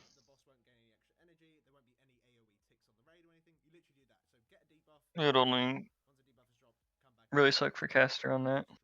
Melee, it's super easy. Yep. Okay, so bombardment. So this mechanic is interesting. So he spawns a bunch of fire everywhere. You have to dodge the fire and just like spread out. But if shit, how much was it? I think it's 7 people on 25 man. Yeah, so if 7 people are stacked up when the fire happens, you get an iron star, and we need this first iron star. So we're gonna have like a stack point, and we're gonna need like an assigned 7 people to stand on that stack point. And as soon as the big circle spawns, then you can fuck off. So we get the Siren Star. This will be assigned to either a tank or a rogue or something. And they're pretty much kiting the Siren Star. And every like 10 seconds, it refixates on the closest person. So we just want it to keep fixating on this person, so they have to like stay kind of near it. Yep. Probably the play. Yeah, I mean, combat reduces sprint cooldown, so if you get back on the boss, you'll reset sprint pretty quick too. So, we drag the boss away from all the fire. This person is dealing with the Iron Star. The raid gets another Malice debuff, so they're dealing with that. And then Manifest Rage, this ability here, is coming up in 8 seconds. When this ability starts casting, we want to smash the Iron Star into the boss to stun it.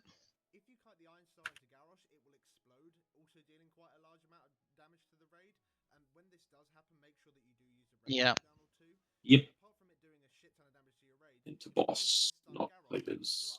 So the way the Manifest Rage ability works is it's a like 2-second cast, this one here, and then after the cast it starts channeling.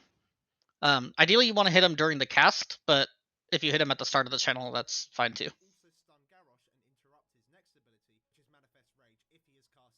Huh? He said it interrupts his next cast, so maybe you can do it even earlier? Nah, he said it wrong. During the channel, the boss will spawn an incredible amount of ads that need to be picked up and just AoE'd down, or you will just become overwhelmed by them. However, running the Iron Star into the boss during this cast or the channel will completely interrupt it, as we said. So you need to make sure that when this cast is going off, you need to kite the Iron Star into the boss, it will interrupt him, no ads will spawn, providing you interrupted the cast and not the channel, and the boss's energy will reset back to 0. If you don't manage to get him during the cast and you do it during the channel, if you do it right at the beginning, maybe you only get... So that right as he gets to 100 energy, that's what he's channeling. Yep.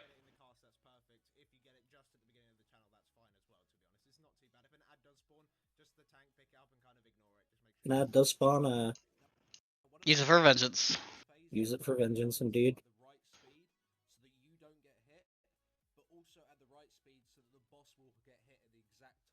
No.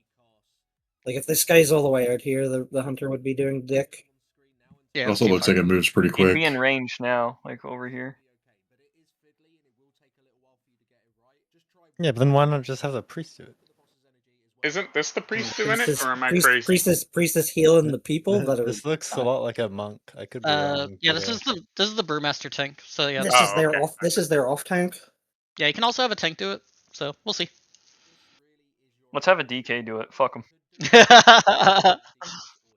Wheelchairing around. Yeah. Okay, this is the hardest part of this phase. Is the second bombardment. What's kind of weird about this is on this phase you don't really want an Iron Star because there's no Manifest Rage coming up. Like it's still another full minute away. Like you don't need the Iron Star. But this Malice happens. Okay, fuck you.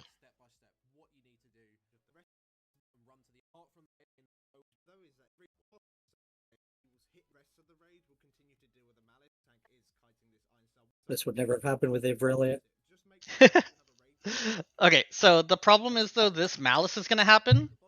So you'd like need people in the Malice debuff. So this is where the sacrificial dagger comes into play. Ideally, this Malice person seppukus themselves and kills themselves. So you still have to do the Malice, but that way you have one less person in this circle, so you won't get the Iron Star bombardment. Wait, so you still have to do it, but then you want them to kill themselves? I'm sorry, I don't understand. The Iron Star only spawns if there's 7 people stacked up. Yeah. And you're gonna need a bunch of people stacked up to do the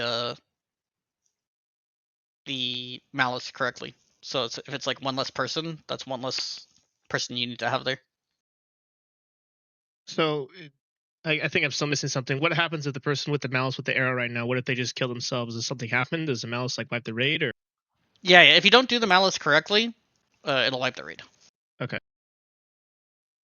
Now I don't know if this is fully necessary. Like there's 2 options. So either you can do this Malice correctly, and spawn the Iron Star and just run the Iron Star into the boss again. It does do a bunch of raid damage, but I don't know, it doesn't seem that bad to me.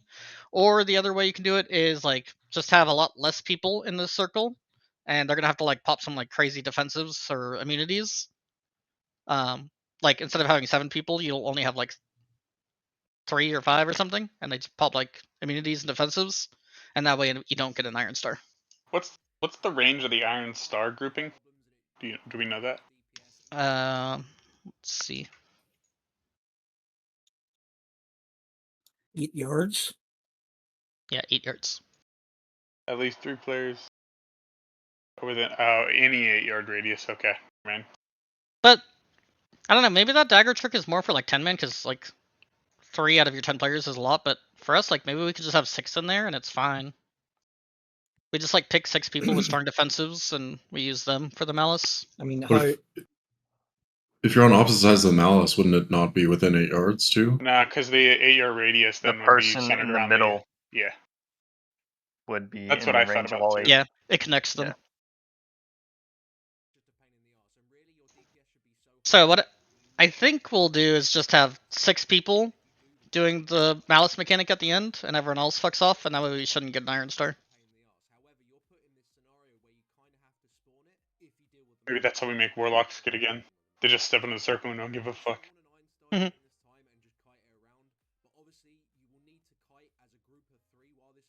We have a wall also.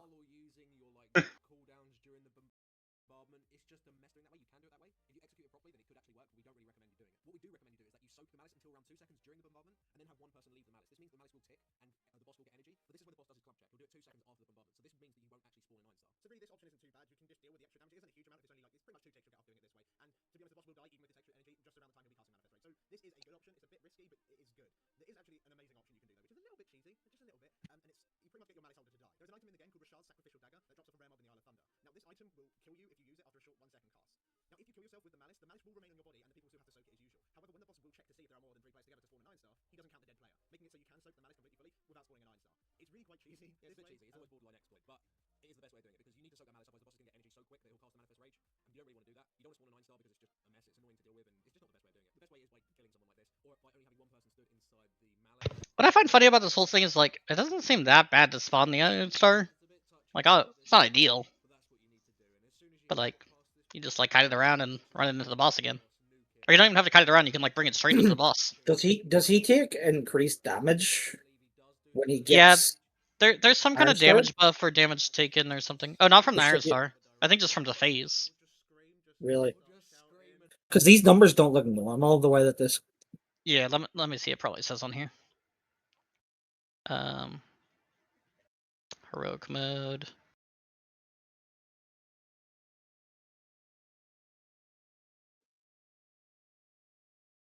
I'm a little confused by Malice because it says like fires a blast at the 5 closest allies with like a 50,000 yard range, but then there's that tiny circle around them.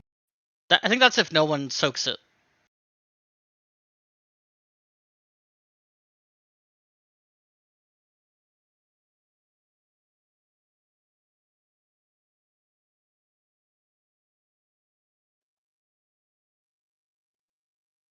I know. Wait, what were you saying? It on Wowhead it has a 50,000 yard range, but I was trying to see if the ring itself, what size is the ring, and I can't find it anywhere. I see. I guess it's 8 yards, but Yeah.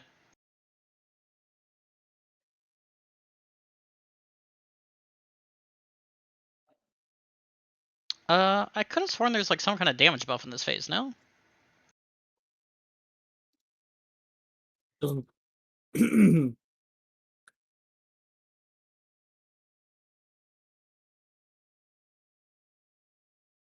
Yeah, it doesn't say anything, right? so. How much health does he have? A lot. He has like 2/3 of that HP bar. Is that 600 million? I can't. Yeah, but he only has 2/3 of that. He Right, spawns he in at starts like at 60%. So Yeah. he starts at 400 million. Yeah, somewhere in there. That's incredibly low health. Oh, okay. Maybe it's just 60% seems high, but it's actually a low amount. 400 million HP's like. That's like a third of Jinrock. I know. Is that 10-man number you're looking at? Yeah. Yeah. This is 10-man, yes. So the numbers are much. The numbers are reduced by 33%. Yeah. But yeah, he doesn't have that much health. Or 66%. Yeah, he's at 373 million. So he's gonna have 1 billion health. Yeah, something like that. on Icy Veins it says 450 million, but it says it's the same for normal and heroic. That sounds wrong. Yeah, that does He doesn't. Wait, no. He doesn't do this on. Yeah, he doesn't do this on normal. He makes for 10 and 25, or. No, I mean the health. Yeah.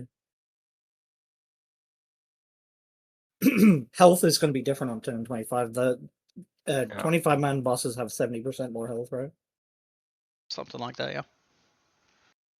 But yeah, that's the fight. phases 1, 2, and 3 are just all about dealing with those 3 main mechanics. Have to do that intermission really, really well. That first intermission especially. And then this last phase is mostly about just doing the malice correctly. We'll have to decide what we're gonna do with that malice. I personally think the dagger is like a little cheesy. Like it's not actually that good. I think it actually makes more sense at 10-man because one less person when you only need 3 is a lot more than one less person when you need 7. On the second malice, on the second or the malice after the Iron Star, we would just assign 6 people to stack now and have them all have massive cooldowns, like yeah, Willux rogues. And really, you only need the cooldown after you get hit by a tick, right? Like the first tick is fine. It's the second tick that might kill you. The second tick's 75% bigger, right? Yeah.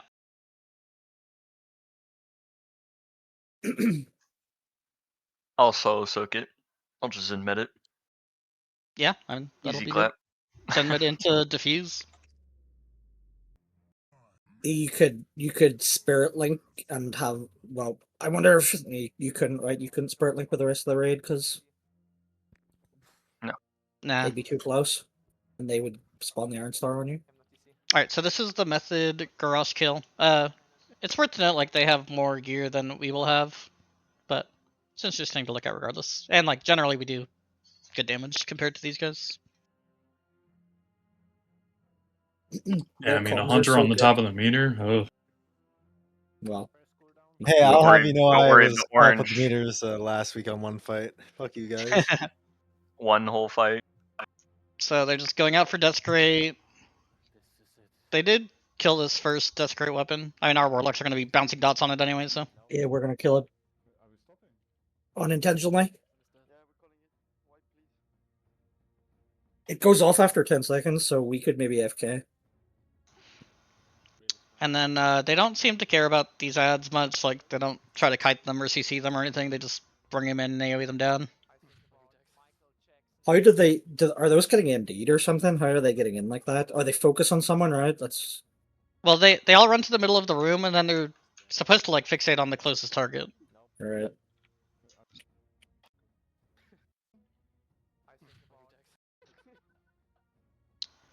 Let's see what else happens. Not much in this phase 1. If I'm not mistaken, they run to the middle of the room, then they have a regular threat table, then they cast their fixate. Yeah, that's true. Well, that's dumb. They're going to be dead by the time they do all that. Well, if you hit them before they like run to the middle of the room, you just get aggro, right? This is showing the like rogue team killing this engineer. Yep. Rogue team. Or just AFK. Just back here. They like almost don't make it. You need a lot of bursts. So they Yeah, have an 3 Ellie rogues help. there. Did they have an Ellie there? Yeah, I saw chain lightning going off, or lightning bolt. Oh, that's the gnomes. See the gnome? There's no Ellie yeah, summon here. that's a, no, Oh, that's you a got some gnomes. Gnomes, shit. yep, there we go. So yeah, I think we'll send at least 4 people, like rogue and hunters. Well, so correct me if I'm wrong. Our rogues are buffed compared to theirs? We're just better. We're just better. I'm not sure.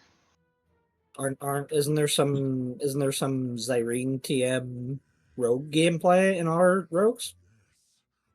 I don't remember at this point.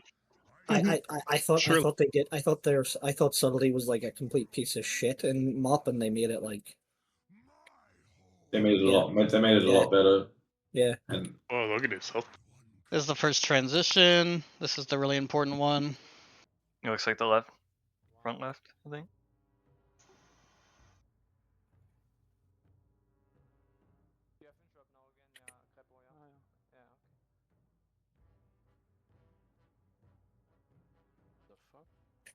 I feel like this felt kind of long, but Yeah, Giga, slow. how much energy does boss have? 22? So they're still fine. I think you don't want him to get 25, so maybe 25 man has more time to do it. So he gets energy until the ads are killed, and then he doesn't. Correct. Yeah. He gets energy until the ads are killed, so that it's like a. The ads are funneling him energy. That's how it works. Because he's channeling on the heart. Mhm. So when you kill the ads, he stops channeling, starts trying to kill you instead. Does that mean you want to kill the glowing one last? No, you have to kill all of them. Well, they all give him energy. I know that, but what I'm saying is does that mean you want to kill it last so that everybody knows where to go, or? I think you really want to kill everything as soon as possible.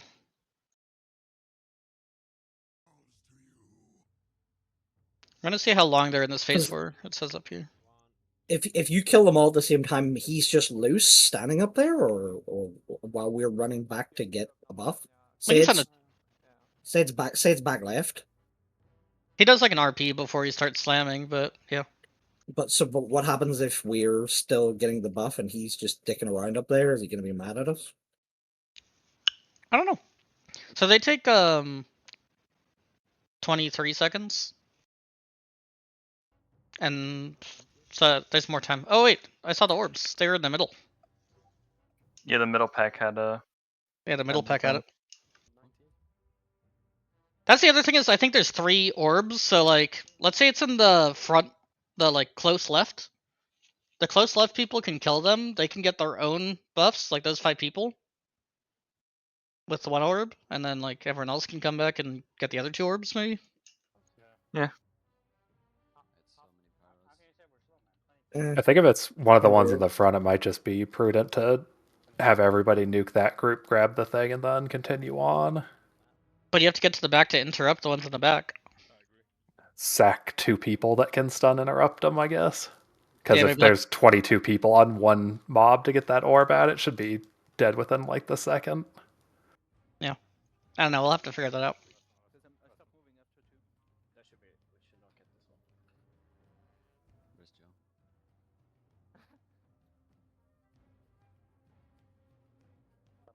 As soon as you come out of this phase, you immediately have to like roar and get over to this corner. Drop the desk crate. Stack in. Kill the mind controls. Whirling Corruption's about to happen. Looks like they're not dragging him out. Oh no, there they go. Drag boss hat for Whirling Corruption. Whirling Corruption is not empowered yet, so there's no ads yet, so we can just stay stacked up. So those purple waves don't actually mean anything, right? It's just the animation. You don't Yeah, have to I think dodge so. it. Yeah.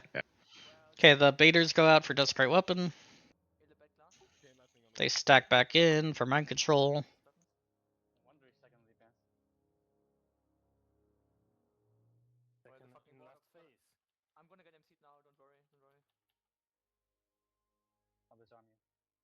Remember to put down Earthquake first.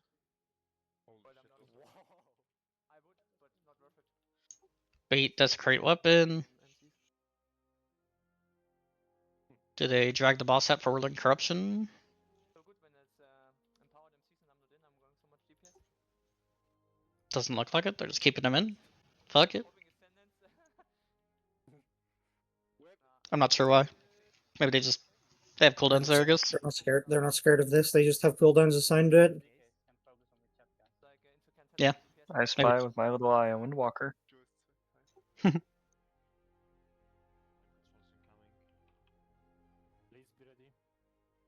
Mind Control's coming out. This is very, very, very simple. Right? Just bait. Bait pull boss out. Desecrate. Yeah. Yeah. That guy was a little slow on that Desecrate, but probably doesn't matter much. Probably got G kicked for that one, honestly. You can definitely stand on those. You see how little damage it does? They're dragging boss out for this whirling, so they just did it for that one for some reason. Maybe there's a potential overlap or something. Yeah, the timers were synced, so it's either one or the other, right? Yeah. Are these melees running out for it? 1 sec, let me go back. You see this guy with marked with a square? And this guy? They like run out. Krebs is definitely in there. You see his rage? I see his rage. Maybe that's like a holy paladin or something. So he's like, might as well run out. So this intermission is simple. You just W key, run through. Probably like tricks and MDs on the tank. Don't get hit by the swirlies. And then big AoE once you're up here. It's like a lot more swirlies on 25. Yeah. That's hard to see because there's a lot of people. Dude, yeah, it's really gray. And the floor is just gray.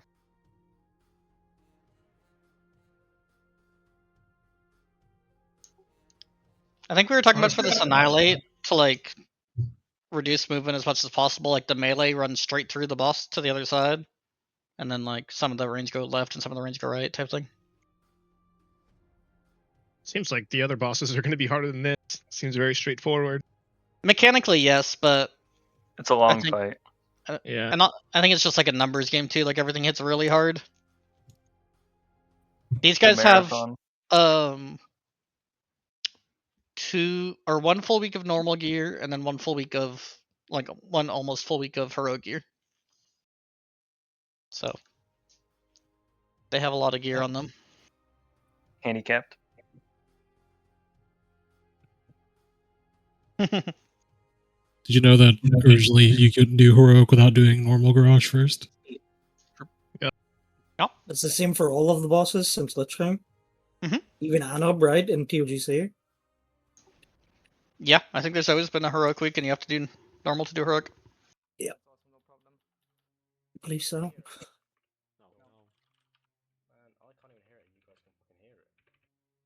Okay, Whirling Corruption, and now it's an empowered Whirling Corruption since he has more than 25 energy. So the range spread out. Dodge the purple circles, and then single target an ad.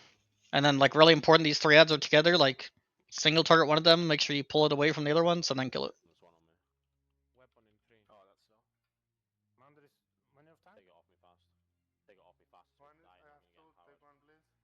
There were 2 in melee, which is really dangerous. Like, someone has to, like, maybe like a DPS warrior or something has to, like, go out and taunt it and kill it.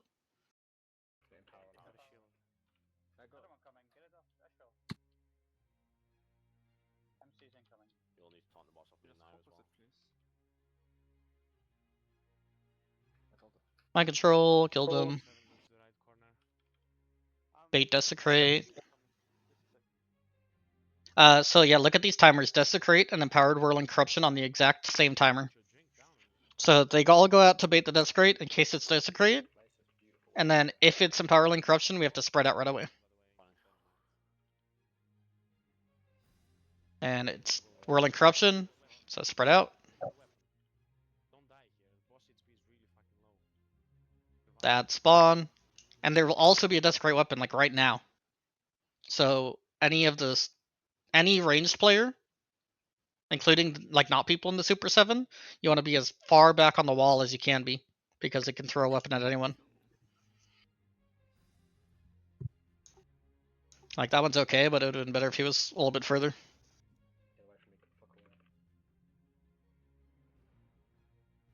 Speaking of timers, do we have like a Fuji pack for tomorrow? He said he'll have one out for tomorrow. Will it work? Yeah, not sure. Especially because for this one, like he couldn't test on retail, I think, because weak auras don't exist on retail anymore. Ah. Do we know for sure they're adding a portal to the end bosses? Yeah.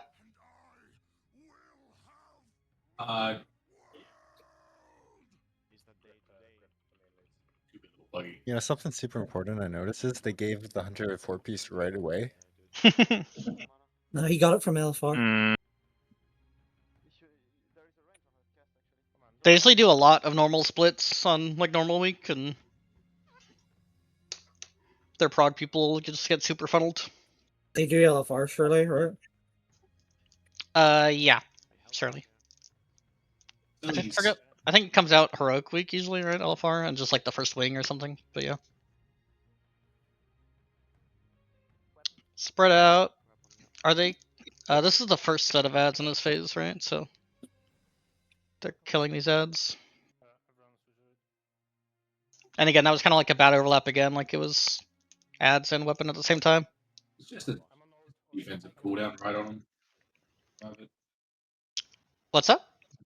Just a small cooldown to survive it. Like he just got some heals and he was fine. Oh yeah. Like 5 ticks and he was still alive. I was talking about more about the placement of the weapon though. It's kind of like right in the middle. I think these things are death grippable. We'll have to test, but when these guys spawn in range, we should just death grip them in right away.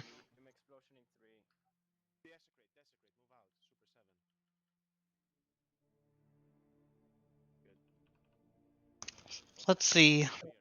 Whirlwind is coming up. Spread out. I'm not sure if they kill the set or ignore them. I forget.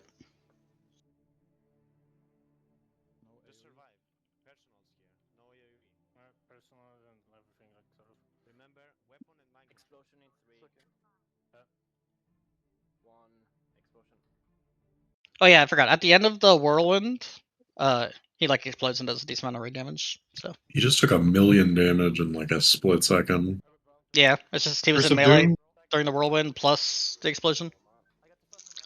So yeah, they're not killing the set of ads. They're just CCing them and focusing boss.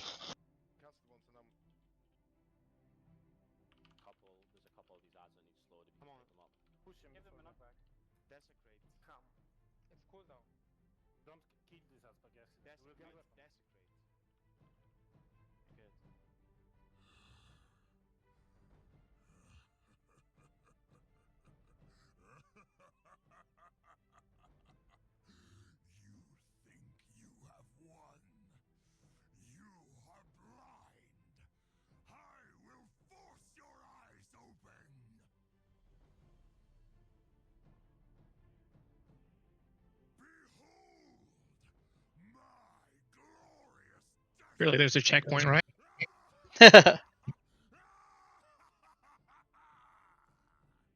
Secret phase. This cannot be.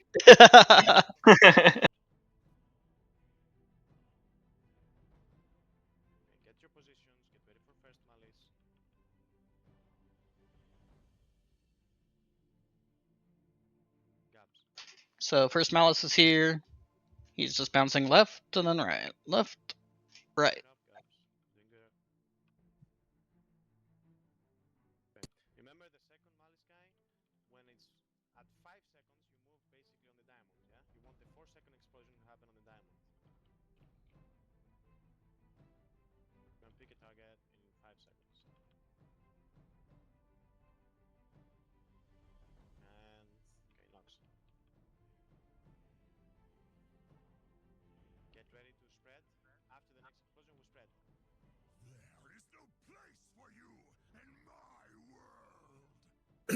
Is there an in-game way to clear all your weak auras, or do you have to delete the folder? You can. I don't think there's an in-game way that I know of. I just delete the file. Weakors.lua. Yeah. Alright, so they're having their rogue do it instead of the brewmaster.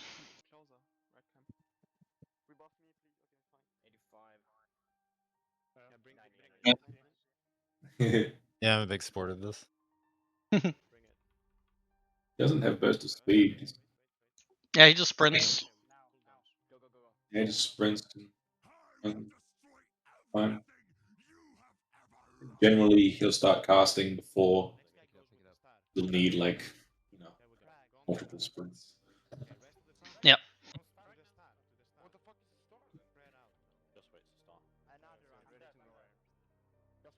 Okay, so here they just spawn the Iron Star. And I'm pretty sure they fuck this next part up and they accidentally run into the Iron Star, and half their raid dies.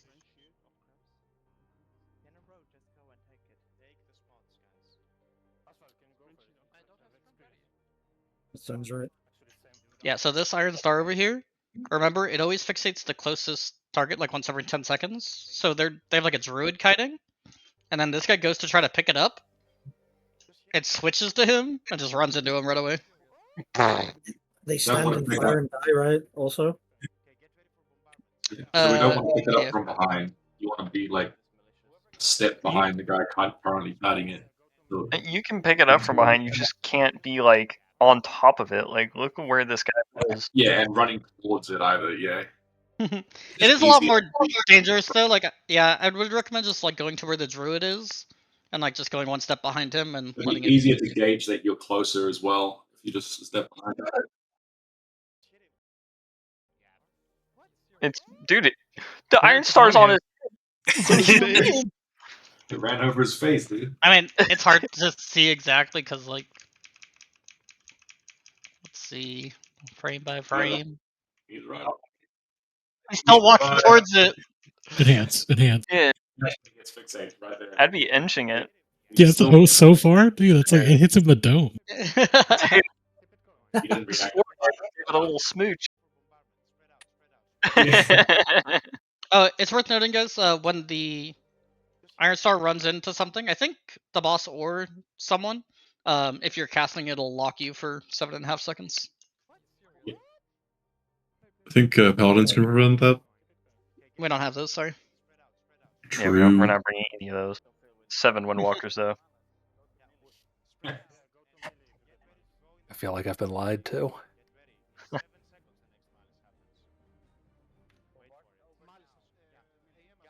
Yep, that one lockout killed that many people. Yeah. And then the bombardment's going off.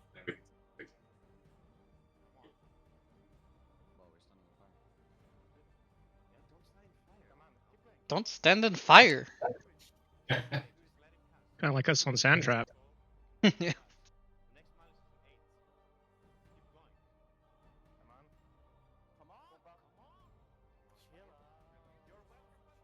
Chill out. Chill out. Okay, you got it. Clean. The prop What a Disney paladin. finish. Entire raid is dead. Yeah. That was a little bit close to a premature celebration there. Calm down. Calm down. How long have we been gone? 2 hours? Yes. I think. I got 1 more hour. But these are definitely the most important bosses. These are the hardest bosses. The other ones, definitely seem simpler and easier.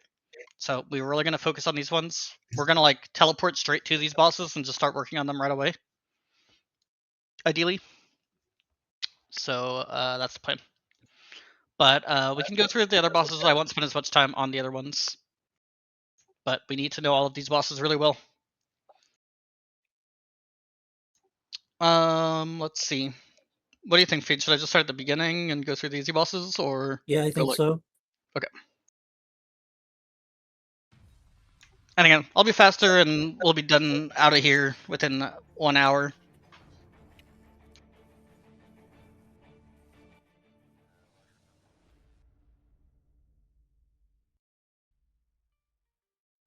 Hello and welcome to the Warcraft Academy Guide to Immersius Heroic. For this guide, I'll assume you already know how the fight works on normal, and if you don't, click here to view the normal mode guide. This boss is very easy on heroic. The boss gains Main thing for this fight for phase 1, we're just staying like in this front area in general, just kind of loosely spread. The tank will be in the right side here, so melee you might want to be on this like left side so you can hit his back. He's gonna be throwing lots of swirls at us. Just have to dodge them. set intervals, Immersius will put a debuff on himself called Swelling and Corruption. This debuff has a number of stacks, and every time a player attacks him, he loses 1 stack, and that player gains a debuff and spawns a small add. The debuff stacks every time you hit him and does damage, and the damage exponentially increases the more stacks you get, to the point where any more than 4 stacks and you're going to be in real danger. All you need to do for this is DPS him as normal, and when he gains the buff, continue DPSing him until you're at around 3 stacks, then stop and AoE all the small adds. You'll want a tank to try to get aggro on them all as they spawn, so your raid should be relatively close together so the adds spawn all grouped up. AoE them and continue DPSing Immersius. So yeah, just to make sure everyone heard that, it's important. The boss puts up like a buff on himself, and then anytime you attack him when he has that buff up, you get a debuff. you only want to go to like 3 or 4 stacks maximum, probably, and then just start AoEing ads. Don't hit the boss to let your stacks drop. What if your AoE hits the boss? I assume it's like only your single target like direct hits, but I'm not sure. We might have to mess with that and see. He does a swirl, which is like a big frontal that spins around the room, and we just kind of run away from it.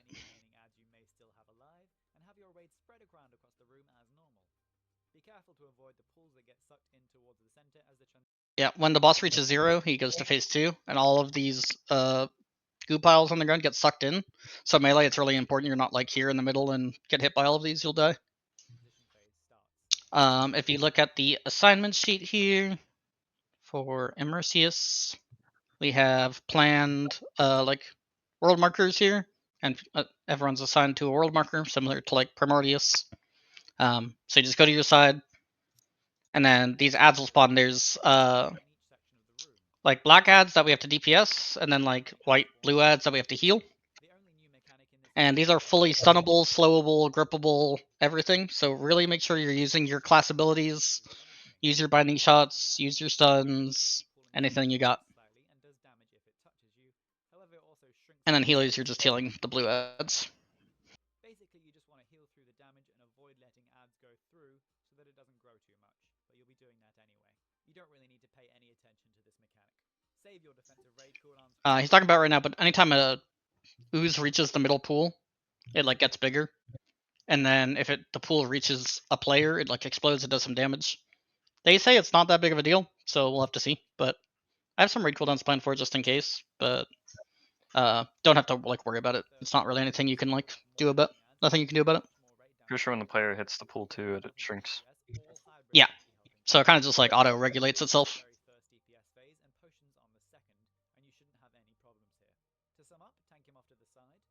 And that's it. We go back to phase 1 and it's rinse repeat. Don't get more than 3 stacks of the debuff. AoE when the ads spawn.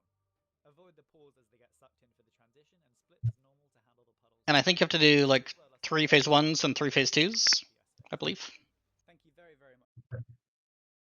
But it's a pretty simple fight overall. Fallen Protectors. This fight's a little more in depth, especially it's like one of the only early fights that has a lot of mechanics, so it's going to be important to know these.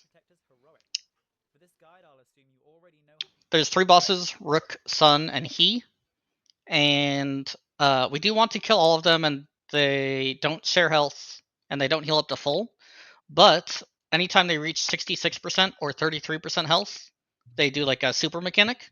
So we want to make sure we don't get these at the same time. So we want to like full focus Rook and cleave these other guys, get Rook to 66%. And then once we like deal with his mechanic, then we'll get Sun to 66%, and then we'll get He to 66%. How the fight works on normal, and if you don't, click here to view the normal mode guide. The main differences on heroic, other than increased health and damage, is that the mobs get stronger and stronger over time in a way. Does Plater work on this PTR yet? Yeah. Rook Stonetoe is buffed by his corrupted brew. Although it's kind of buggy still. It's game's unplayable without it though. Yeah. Okay, so Rook's special ability is when you get him to 66% and 33%, he'll spawn 3 ads, empowered Gloom, Misery, and Sorrow. They share health, and we want to kill them as fast as possible. Start the fight as normal by focusing DPS on Rook Stonetoe first. You can cleave and multi-dot of course, but your primary target is Rook. Remember to tank him slightly off to the side so he doesn't hit your raiders with vengeful strikes. During his desperate measures, you'll see we have a star raid marker down to indicate the spawn point for Embodied Sorrow. So, Embodied Sorrow is our main kill target. We stack on it because it does like this Inferno Strike that we have to all stack for. Although the tank with He Softfoot will stay out with Embodied Misery. You can multi-dot all 3 ads here because they all share health on heroic. You want Embodied Gloom to be interrupted and pulled into the hug with the Inferno Strike so that you can safely So we stack on Sorrow. We interrupt Gloom and drag Gloom in, and then the off tank is just tanking He and Misery off to the side. One thing you do need to keep an eye out during all the transition phases is the noxious poison from He Softfoot's attacks. But there's gonna be a Giga like Warlock fight, especially at the beginning there, like dot up all 5 targets, go crazy. So just watch out for little poison trails on the ground because there's a very good chance they will spawn under your raid here, so you'll need to adjust to not stand in them. In addition, Sun Tenderheart will continue to cast Calamity on your raiders in this phase, so be ready to use. Whenever you see this Calamity cast, try to hit a defensive, especially like the later ones. Cooldowns if they occur here. In addition, keep an eye out for shards here because if it targets a raider in the hug, they need to move out quickly. Having Sun on focus can help see who she's targeting. Push over Sun Tenderheart next, however you want to wait until Rook Stonetoe does his corruption kick before you push her over, otherwise he may charge into the bubble and do it there, causing you massive problems. Wait for the kick, then push her over to 66%. So this is the Sun special, when Sun reaches 66%. We all need to be inside this bubble to get reduced damage, but we all want to be all on one side of it. And then we'll keep Rook on the opposite side of it. Concentrate on those 2 floor effects because they're most likely to kill you here. You can use healing cooldowns here to make it easier. After you've handled this transition, push He Softfoot. You can put healing cooldowns. I don't talk about it here, but this Rook guy he's like a Brewmaster, so he can do a clash. So like he like charges in, and then he can do like a spinning crane kick where he like AoEs this whole side. So just really make sure we're not in that if you ever see it. And then yeah, just have to make sure we're not in any like poison puddles or anything on the ground, and it's really hard to see shit in this cluster. Effects because they're most likely to kill you here. You can use healing cooldowns here to make it easier. After you've handled this transition, push He Softfoot. You can push him as quickly as you're able to. Now, you can't throw the Mark of Anguish to tanks, so throw it to people that are able to immune it. Rogues can safely tank it with evasion, mages with ice block, and hunters with deterrence, warlocks with dark bargain, and warriors with die by the sword. Whatever you do, not 100% sure on this mechanic, but I think our plan is to try to do warriors with die by the sword glyph. Because what happens is you like get a ball, you throw it to the warrior, and then the ad that spawns goes and starts hitting the warrior. So that way he pops his die by the sword and then he extends it as long as he can. And we kill the embodied anguish while he's tanking it with die by the sword. In advance who you're going to throw it to so that they can be ready with their respective cooldown. Focus this down as a priority target. After you've handled each transition phase once. How long can you make die by the sword last? It just depends, but upwards of 20 to 25 seconds. Yeah, that's pretty good. I think we'll be able to kill in time. I think around 15 is more average, depending on just how well you play it. Yeah.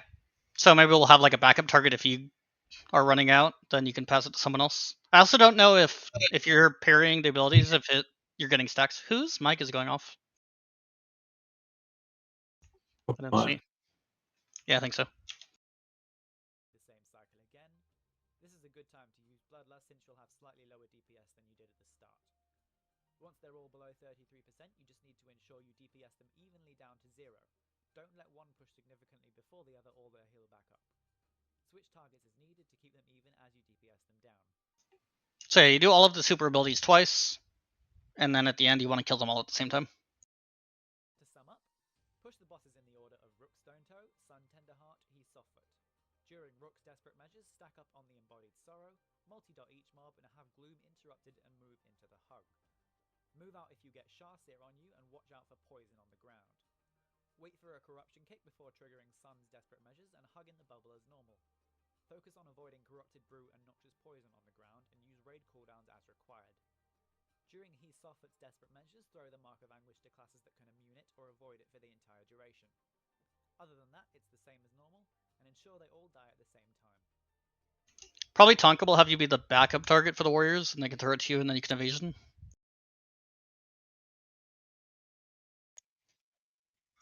Nice, that's good. So yeah, probably Rogue will be back up then. Okay, anyone have any questions about those first 2 bosses? Alrighty, Narishin. Guide to Narishin Heroic. For this guide, I'll assume you already know how the fight works on normal. Real quick, in case anyone's curious, so these globes on the outside of the room, the way you're supposed to do this fight is you start with 50 corruption, And the more corruption you have, the less damage you do. So you're supposed to like go and click this ball, and you get sent into like a mini game where you have to like kill some ads by yourself. And then when you come out, you get 0 corruption, which means you do full damage. Supposedly the best and easiest way to do this boss for progression is to just completely ignore this mechanic for the DPS players, and everyone just stacks up behind the boss and patchwork it to kill the boss. We'll still send tanks and healers in there because there's no downside to doing that. If you don't click here to view the normal mode guide. The main change on Heroic is that everyone in the raid starts with 50 corruption, not 75, which means you do more damage by default. In addition, whenever a manifestation of corruption spawns, the AoE pulses it does give the raid 2 corruption on 25 man or 5 corruption on 10 man, and the pools it drops also do the same when they pulse. This means that every ad that spawns will give your raid a minimum of 4 corruption each. Pretty much the only mechanics you have to worry about up here is this giant beam. You'll have to make sure you don't get hit by it. And then later on at 50%, he'll start like spawning ads that we just kill. Stack up in melee, pop Bloodlust on the pull, and basically stand still and burn him down before the enrage. Healers will still want to go inside to get purified for the increased healing they get, and they can do this by going in 1 or 2 at a time depending on how many you have. The only situation where you would want to send a DPS inside would be if you have one person doing significantly more damage than anyone else. In that case, you'd send him in at the start to press his advantage. If you're really struggling with the enrage, you may want to experiment with doing this at the start to see if it is a net gain for your raid. Focus on minimizing movement outside. When the beam spawns, decide if you have to move.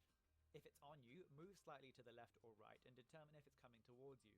If it is, run to the opposite side of the boss. Once the boss gets to 50%, it's extremely important that you handle the big ads that start to spawn quickly. As soon as the ad spawns, pick it up and nuke it down. If it pulses more than once, you can see where the ad is spawning with these swirlies. Healers, we're gonna have a soak rotation. When the ad dies, it leaves a puddle down, and the healer has to soak it. So as soon as this thing spawns, all ranged DPS swap to it, kill it, and then the healers soak the puddle, and then we're good. And that's literally the whole fight. It's just dodge the beam, kill the ad, kill the boss. So to sum up, stack in melee range of the boss, take high single target DPS classes and a minimal amount of healers, avoid this beam, send healers inside to get purified, and don't send anyone else inside. Do everything you can to maximize your DPS.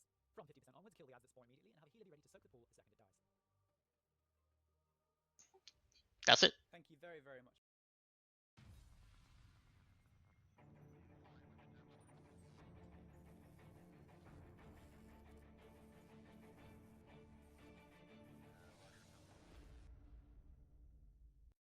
View the normal mode guide. This fight is fairly different on normal. Rather than being stacked up in one spot, the easiest way to do this fight is to have your raids spread all the way around the room. So this one is going to be really important. Everyone understands the picture on our assignments.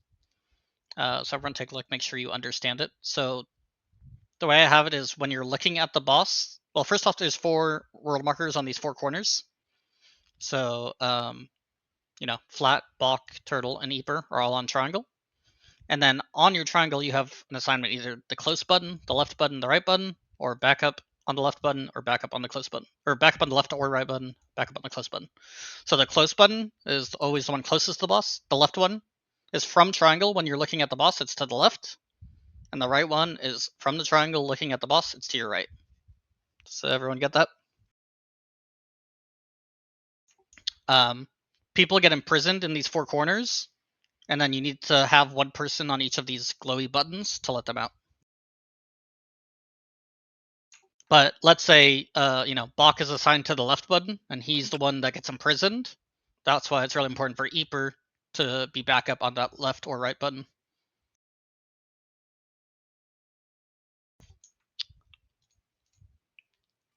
The other reason we're spread out is like there's these scars that get put on the ground. This one over here. And any ranged, need to go there and soak it. Because if you don't, it just like shoots people constantly.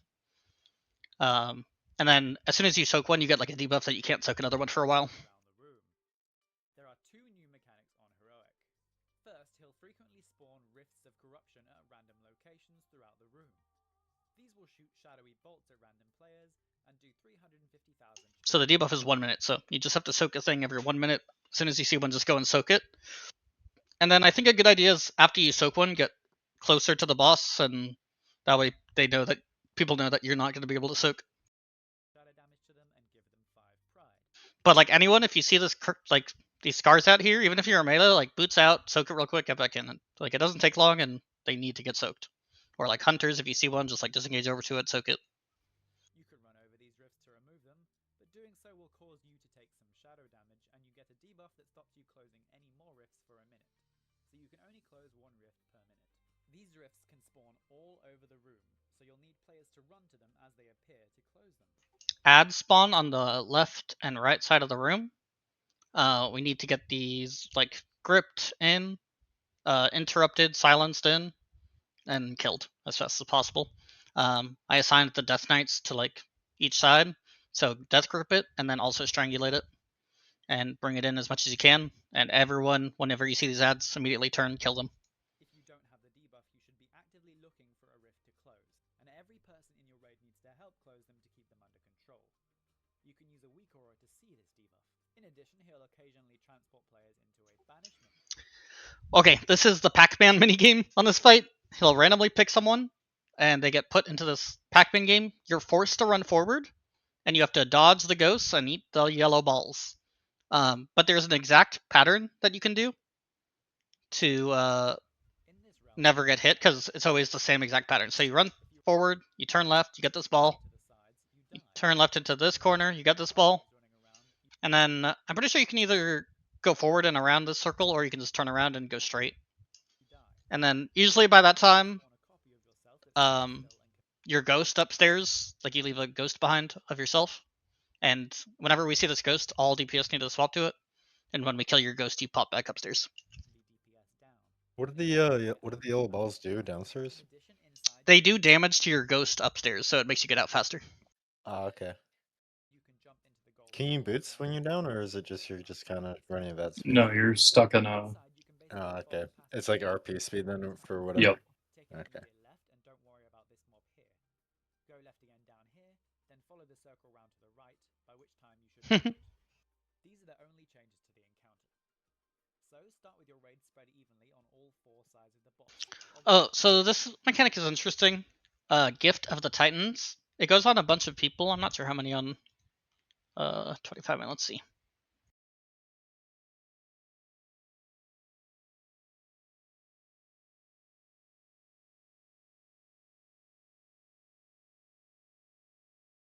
Several random raid members. Thanks.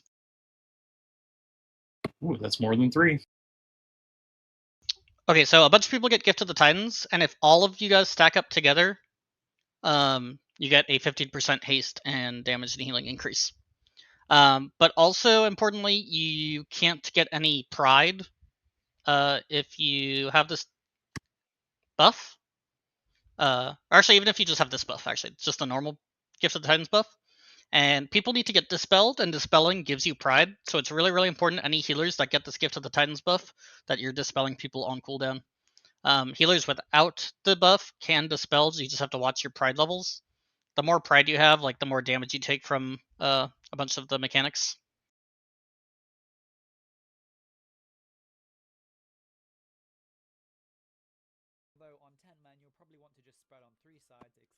Are we gonna try and encourage people who need to be dispelled to be closer to the boss in melee range then? Just Yeah, because of the probably a button? good idea. Yeah, like if the healers on the opposite side get the buff. Yeah, yeah. Yeah, so that's a good idea. If you get a debuff, try to come closer to the boss to get dispelled.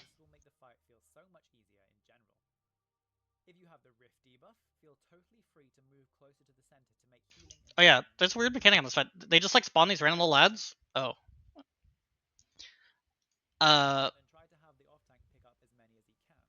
And they barely do anything, but like you just like taunt them into the tank and kill them.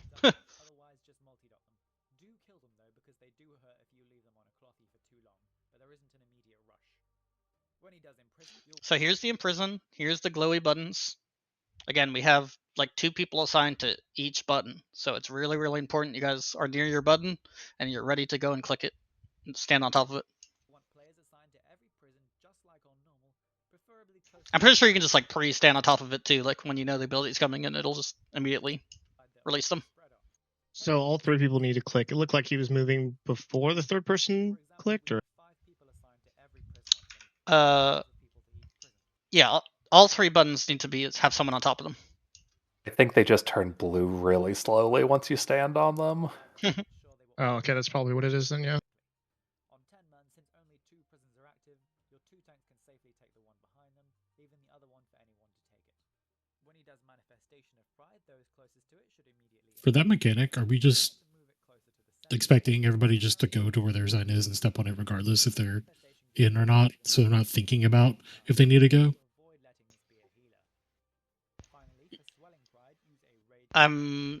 Yeah, I think you should go to the button every time.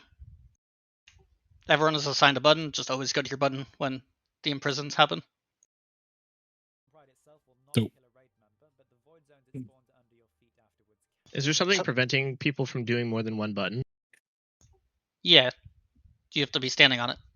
Okay, so I thought you said you have to click it. Like I thought I could just click left and right. Like I have to physically stand on the button. Yeah, you have to physically stand on the button.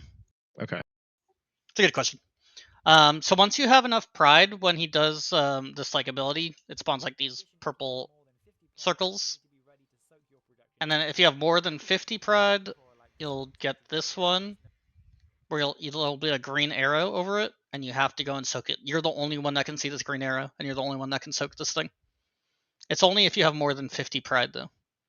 Notification if you spawn a projection, and therefore you can be on the lookout for it to soak it. It's unlikely you'll get to 75 pride unless you're doing something very wrong, but if you do, stay away from other people after swelling pride. Mark of Arrogance is the only thing that might give you trouble. Whichever healer has Gift of the Titan should be dispelling these as their absolute highest priority. However, any healer can remove it if that player is at risk of death, especially if swelling pride is coming up soon. If you have Mark of Arrogance and you're out of personal cooldowns, call out for a dispel. During the 30% burn, nothing really changes.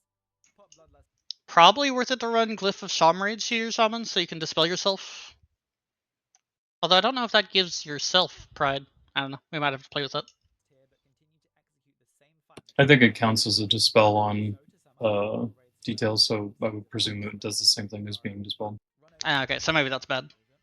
Really focus on removing rifts. When small ads spawn, try to be close to the boss so they can be picked up easily and AoE or otherwise kill them. Well, if you have gift, you can dispel yourself. That's true. Assign people to free a prison each quickly. Kill and interrupt the large ad as it spawns. So the buff from the people coming together with Give the Titans, is that a trigger and it stays, or do you have to stay together? Yeah, I think it's just a trigger and then you can leave. Proximity. Yep. So we'll just have like a world marker, probably like right behind the boss, and if you get that buff, you just all stack up real quick, get your buff, and then you're free to leave. That'd be best.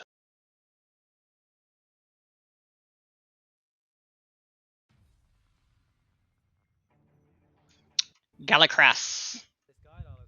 So Gallicrass is mostly just like an ad fight. We just group everything up here in the middle, and we AoE the fuck out of it. And there's a kill priority. We have the kill priority on our sheet. Totems and banners over shamans, over bone crushers. It's also on the image. On heroic, you need to protect a demolition crew as they attempt to blow open the door. Periodically, grunts will spawn atop the hill. We have people assigned to like left hill and right hill, and it's your job to kill these grunts that attack the engineer. Hill next to the tower, so you need to have them killed to prevent them killing the demolition crew. You need to split your raid appropriately. You'll start with 2 ranged and a healer up on the hill if you're 10 man, or 3 ranged and 2 healers up on the hill for 25 man. And we have the tower teams here. To have our second tank up there to assist with stuns, and because he'd be going up the tower eventually anyway, but that's not required to start with. The rest of your raid will be going down on the floor as usual. Whenever grunts spawn by the tower, the hill group will focus it and kill it, using knocks, stuns, and crowd controls as necessary to keep it away from the mobs. Whenever there is no grunt up, they can help DPS the main group of... These bone crushers will randomly charge these guys in the back. We have Death Knights assigned to grip them, but also just anyone can stun them and make sure they die. Or anyone, yeah. Stun them, make sure they're not killing our guys in the back. Mobs from the top of the hill. Down on the ground, your highest priority is always banners and healing totems, which your melee should be killing practically instantly. After that, focus any tidal shamans you might have up. You need to interrupt every cast, especially their heals, but even the tidal wave can be quite deadly, so do try to interrupt it. You can cleave and multi-dot the other mobs, but tidal shaman should be your primary focus. Resist the temptation to just AoE. When there are Nah, fuck that AoE. up, your main focus is bone crushers. RJW shit. on the friendly NPCs, or they will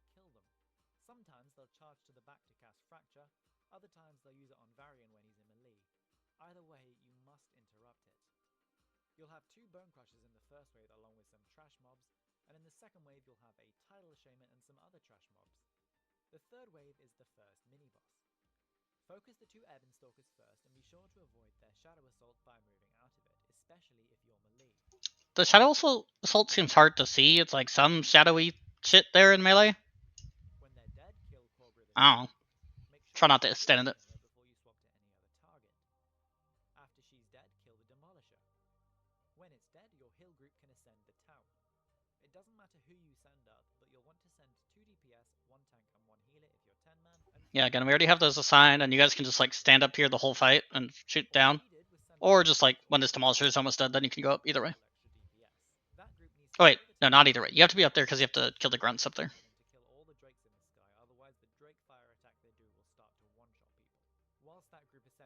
Epur, you here? Yeah, what's up? So once you get to the top of the tower on the left and you kill the mini boss up there, you jump into the cannon and you shoot all of the dragons in the sky.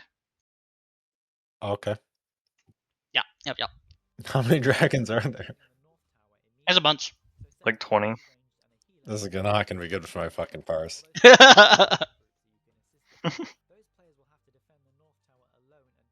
And then I assigned a few people to the right tower. So like on this split, it's Leshever and Turtle and Rise. I'm not sure if we'll need more or less. We'll figure it out. But as soon as the people go up to the left, like people start attacking people, like they send this grunt to the right. So you guys are over there to kill that grunt. Quick question: do I need to have like CDs to kill this boss thing, or is it just like? No, you're going up to the left with all these people. Oh, okay. Oh, why is not a heal but on here twice?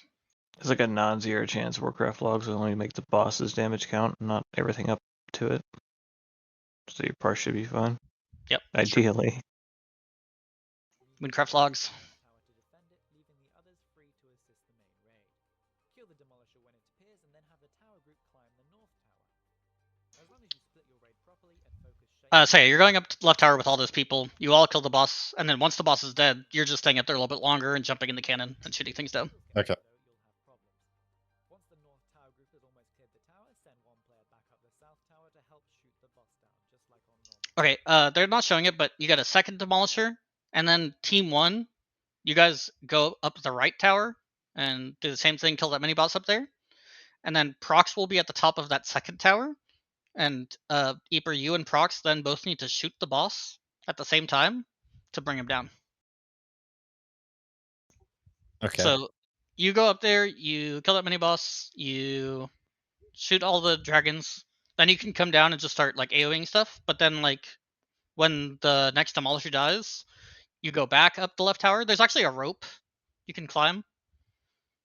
And then you and Prox both shoot the dragon at the same time and pull him down. Once she's down, split your raid evenly into 2 groups in melee range of the boss. We have red and yellow raid markers to indicate. Once we're here, we're just gonna have melee stand on the left foot and range stand on the right foot. And he shoots random people with this big fireball. So the first fireball, we want to get them to go to star. And then the second fireball, we want to go to X, and we just switch each time. And it's kind of weird, like, as this fireball is hitting, the next person is already being targeted. So it just targeted Styx. So he went to the left, even though the last one went to the left, he should have went to the right over here. So the next person to get it should go to the right on X. So it's about to happen. It's on Jack the Warrior. Jack should leap out to this right side. I think he pre-ran, but yeah. Yeah, either way. But yeah, so you just want left, right, left, right, left, right.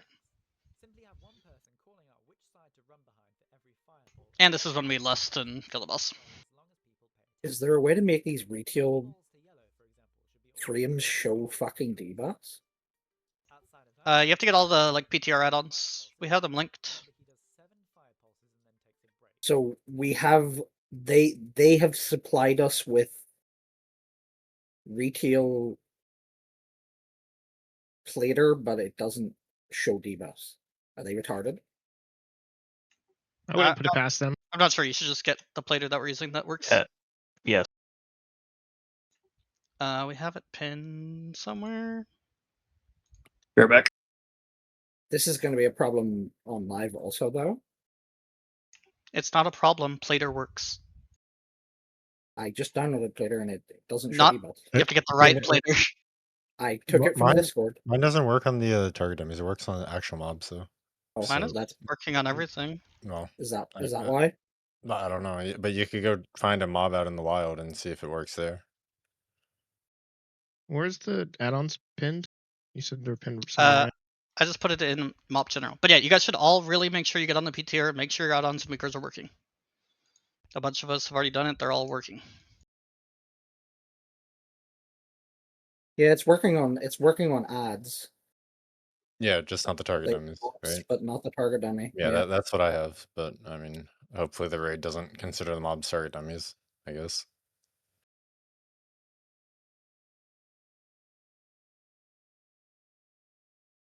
Nourishing's the target dummy. Good luck.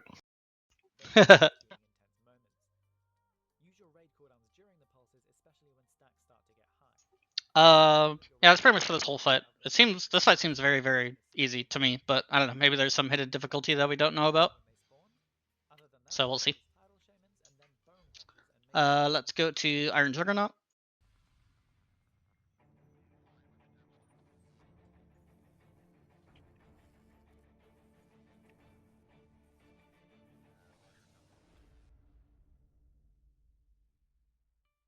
Hello and welcome to the Warcraft Academy guide to the Iron Juggernaut Heroic. For this guide, I'll assume you already know how the fight works on normal. If you don't, click at the top to view the normal mode guide. This fight is very similar to normal on Heroic, except everything does more damage. Tactically, it is exactly the same. In addition to his normal mode abilities, he will now use Ricochet, which sends a saw blade moving between all of your... They just nerfed rogues, I think, Tonka. that? Combat specifically. Deserved. They reverted where did you see it? Somewhere. I see. Mm-hmm. Oh boy. They just reverted that Sinister Strike like buff that they did a while ago. Oh, that's technically a buff by the end. Oh, wow. Well, they did it because T15 was better than T16. With that change, but without the change, it's not. Okay, let's talk about this fight real quick. So, this is another kind of a take and spike fight, but there's just lots of stuff to dodge during it. So there's a laser that targets you that you just have to run away from. There's these red circles, you have to make sure you get out of them. And there's borer drills that come up. They're like spikes of earth. Dodge them. There's a ricochet that just like bounces from people, but it's not really avoidable. I think it's mostly just to stand still, eat it. Heals her it.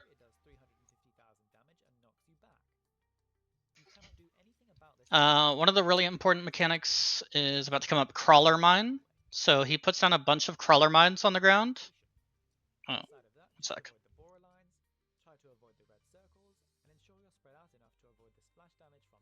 So here are the crawler mines. It's going to be mostly the off-tank's job to grab them, but I also assigned like 1 immunity for each like wave of mines to help out. So just pop your immunity, and then you have to run up to the mine and right-click it, and you'll pretty much jump on it, and it'll explode, and you go into the air.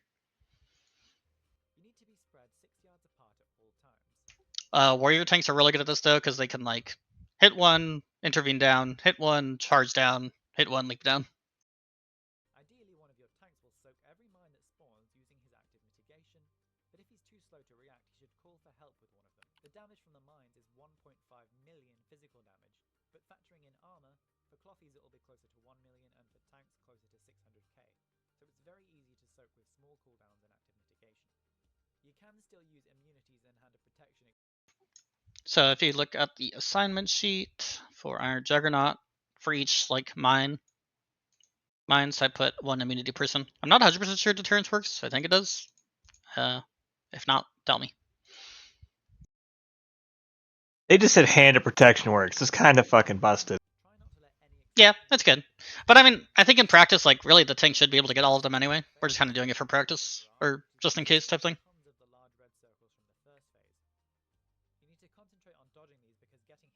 We don't have any paladins. That too. Shock pulse knocks you back like a bajillion yards, so you want to make sure your back is to a wall. We're kind of like tanking him in this like cubby anyway, so everyone's back is kind of against the wall. But like melee, if you want, you can like try to get knocked to this wall here. And then also use a defensive for the shock pulses. And we have some raid cooldowns planned for him. Can you Goblin Glide instantly back, or? Good question. Should definitely test. I'd assume yes. Oh yeah, so there's going to be these tar puddles down, and then when the laser happens, you can't drag the laser through the tar puddle. So especially when there's a bunch of tar puddles down and you see someone with the laser, like, it's up to you to dodge the laser. They will have to run wherever they need to dodge these tar. For your positioning, you'll want to be spread around these raid markers here with your tank facing him away. Whenever he goes into siege mode, ensure you'll get knocked into the enclosed area here and not far away, or you'll probably die. Then it's just really a matter of dodge the pools and the puddles. With good DPS, you'll probably only get one siege phase anyway. Just use Bloodlust on the pull to take advantage of all your procs, and this fight is a simple rinse and repeat. There is no real DPS check on this fight, so just take extra healers for safety. To sum up, spread out around the raid markers in the enclosed area here. Have your tank face the boss away. Try to have your off-tank soak every mine that spawns, but be ready to assist him if he isn't able to. Be spread 6 yards at all times and avoid the large red circles. Avoid the lines of earth on the ground. In siege mode, ensure you get knocked into the enclosed area or into a nearby wall and move out of the tar puddles. Ensure you don't kite the laser beam into the tar and continue to soak mines. Use a raid cooldown during the shock pulse and a healing cooldown immediately after. Repeat until dead. Thank you. Repeat until dead. How much time have I got left? 24 minutes? 24, yeah. I think we're doing good.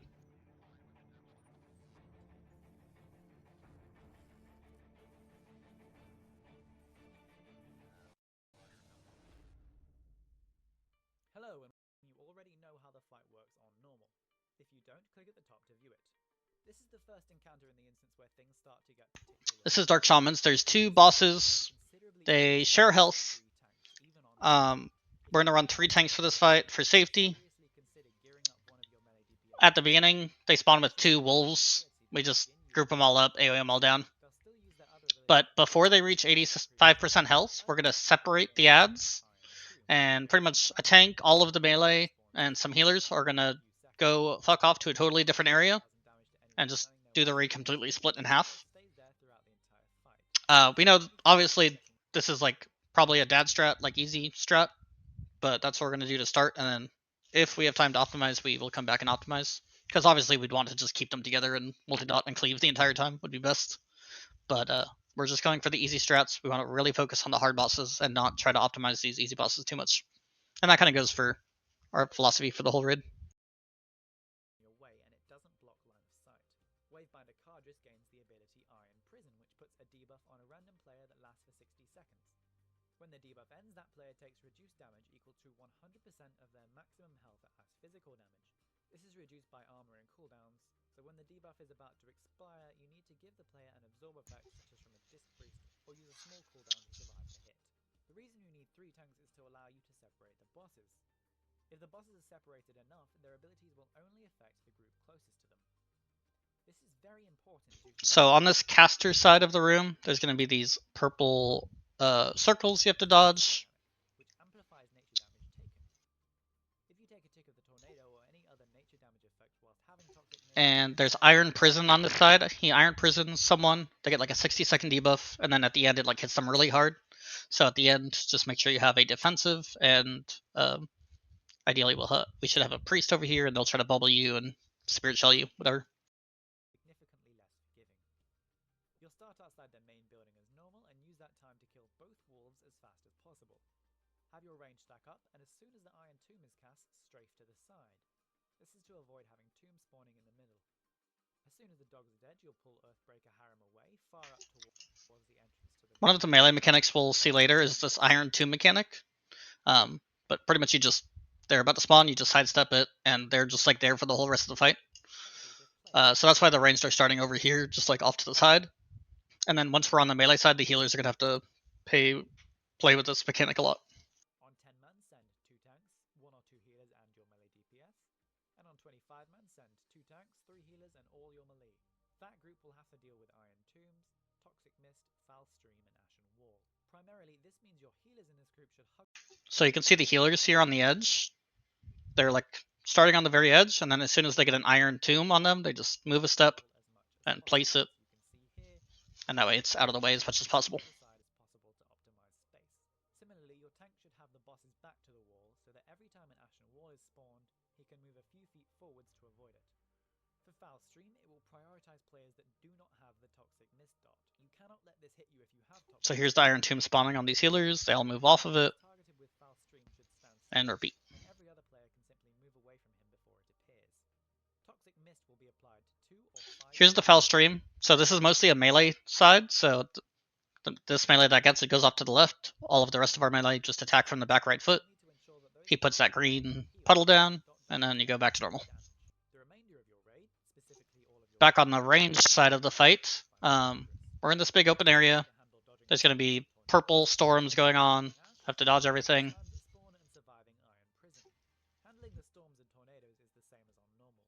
I'll show the other mechanic here in a sec, where it like spawns a bunch of ads. You need to watch the boss's cast bar if you want to avoid taking any damage from the storms, because reacting to the graphic is not fast enough when it first spawns. When you have Iron Tomb, wait until it has only a few seconds remaining, and then ask for a shield from your Disc Priest if you have one. Alternatively, use a personal cooldown, or ask for an external healer cooldown to survive. Here's all the ads spawning. So it like puts a debuff on the tank, and the tank just like spawns a shit ton of like green slimes, and then we AoE all the green slimes. If you're on full health and don't take damage from anything else, it won't kill you. When ads start to spawn, put a marker on your tank so your range can easily see where the ads will spawn, and your tank should try to spawn the ads away from your raid, so that the range can easily kill them before they reach you. Finally, his Falling Ash mechanic is very easy to dodge, but the damage is inflicted. This is like the big meteor called Fallen Ash. Even if you're not in the circle, it does big raid damage to everyone, so try to pop a defensive, and we'll have raid cooldowns for these.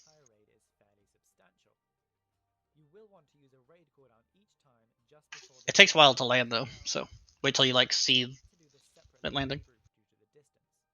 Inform the melee group when the meteor is about to impact so they can use their own cooldowns to survive. Other than that, simply repeat until they're dead. Use Bloodlust at 25% when they use their own Bloodlust in order to offset the damage gain a bit and burn them down more quickly.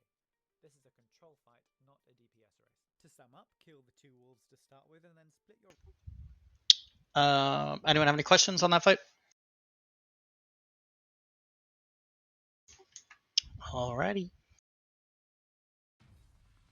Does this version of Plater in this zip not have bags? Plater has bags? Not Plater. LVI, sorry.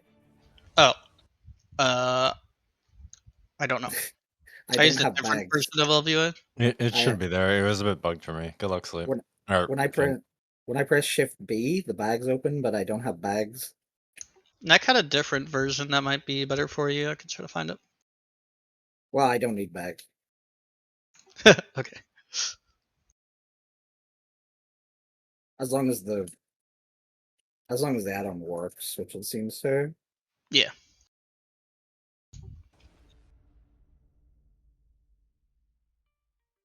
Hello and welcome to the Alright, this is General Nazgrim. For this guide, I'll assume you already know how the fight works on normal. If you don't, click at the top of... So we're gonna tank him off to the left side of the room here. 5 healers for this fight on 25 man and 2 tanks and 2 healers for 10 man. Nazgrim is mechanically... They said 3 tanks. I don't think we're gonna 3 tank method. Didn't seem necessary. So this is another ad fight with lots of ad priority stuff going on. If I go to Nazgrim over here, we have the big list here and here. I'm not exactly sure how much we need to like split our damage on like ads versus boss. He does a bunch of stances, right? So he does battle stance into Zerker stance into defensive stance. During Zerker stance, he takes extra damage. So when that happens, we really want to be on the boss a lot. And then when he does defensive stance, when he takes damage, he gets a bunch of rage, which is bad. So we want to get off the boss a lot. So you know, battle stance, we can be like balanced, half on ads, half on boss. Circle stance, we should be like almost all on boss. And then defensive stance, we should be all on ads. Do we do the Iron Quan strat of bring the Ogrimmar faithful in and just ignore them? Yeah, I don't know what they do or how hard they hit, but yeah, it could be some extra They vengeance and funnel. doesn't seem like they do anything. It just seems like they melee. Yeah, we should definitely try it.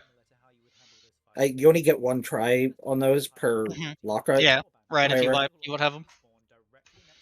So the most important thing here is banners. Banners are really important to kill right away. I think we'll probably like keep melee on the boss for battle and Zerker stance, and that way when the banner spawns, melee, you guys just have to switch to this banner and nuke it right away. You will always know when it's going to be a banner because of his energy. That's correct. Yep. Yeah, the way his abilities work is he does an ability every 15 seconds, and depending on how much rage he has, he'll use a different ability. So his low rage ability is forgetting the name of it right now. Heroic Shockwave. Yeah, Heroic Shockwave, where he just like does a big shockwave, you just dodge it. It's pretty easy. Next ability is the banner. Banner. If he has 50 rage, he'll use banner. And then 70 is the big AoE damage, Yeah. and then 100 is the spinning blade. Yeah. I think it's how much rage he. So when he uses an ability, he goes on cooldown for 15 seconds. Mm-hmm.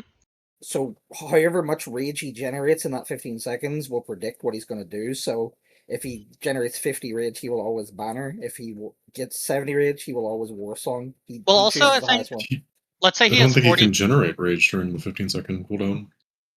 He can. He can. But let's say he has 45 rage, Fiend. He'll use Shockwave, right? Heroic Shockwave, yeah. Which will use 30, but he'll still have 15 left, which means like next time he'll probably like banner. Right. Because but it's always scripted. You always know. Yeah. But yeah, ideally doing the like safe dad strat, we never want to see these two abilities. We never want him to get high on rage. We'll see. Maybe like one of them or both of them are less dangerous than we think. Well, the Ravager's absolute cancer. Yeah, it just like spins around everywhere and does really high damage. It moves. And it also grants him rage if players take damage from it, so it could be like pain reaction. Yes, exactly. And then you get more and more. Yeah. So yeah, I mean, at least to start off, same thing as the other bosses. We're gonna go with like a safe dad strat, and then from there we can optimize if we can. For these mobs back here, the two caster mobs are both really important. There's a Arcweaver and a Shaman. I have these guys ranged assigned to interrupt them. You should probably also just like be focusing them and killing them. And range DPS in general should be like all of the warlocks are probably going to be like multi-dotting everything, of course. But yeah, like all of these ads do need to die. We can't keep them alive forever. If there are no banners or healing totems up, then your priority in order is Arcweavers, War Shamans. Oh, these assassin dudes, by the way, they have a backstab, so if you ever turn from them, they will bang you instantly. Oh yeah, I wanted to get your opinion on this. I assigned warlocks to Curse of Exhaustion. What do you think about that? The assassins? Yeah. I think they can just be. I think they can just be done. They can just be done with any slow. I don't know if we need to assign specific ones. Yeah, I figured it's like the best slow, and it's just one global. Yeah, but it's awkward when you're swapping dots around. Yeah, that's true. I don't know. We'll see. We'll see how dangerous they are. But yeah, they don't seem that dangerous unless you turn away from them. As soon as you turn away from them, you get absolutely shredded. Yeah. So if you do have a assassin on you, never let them attack your back. Like stun them, slow them, and just like make sure they strafe away from them. Don't turn around and walk away from them. The snipers aren't super high prio, but they do like multi-shot people occasionally. If you get chosen as the target, you're supposed to like go to the edge of the room, so that way it doesn't multi-shot the entire raid.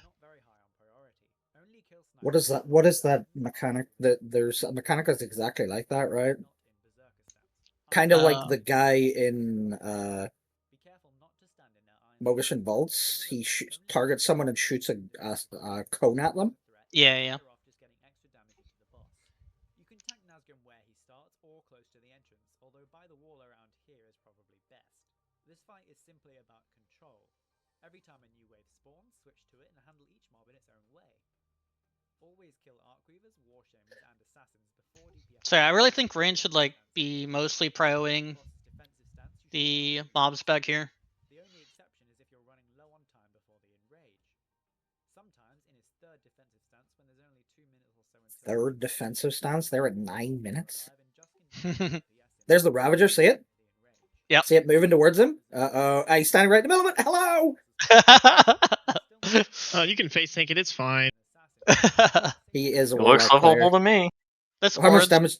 How much damage did he do? Rage? He went down to like half health. He is a Warlock though. That's kind of.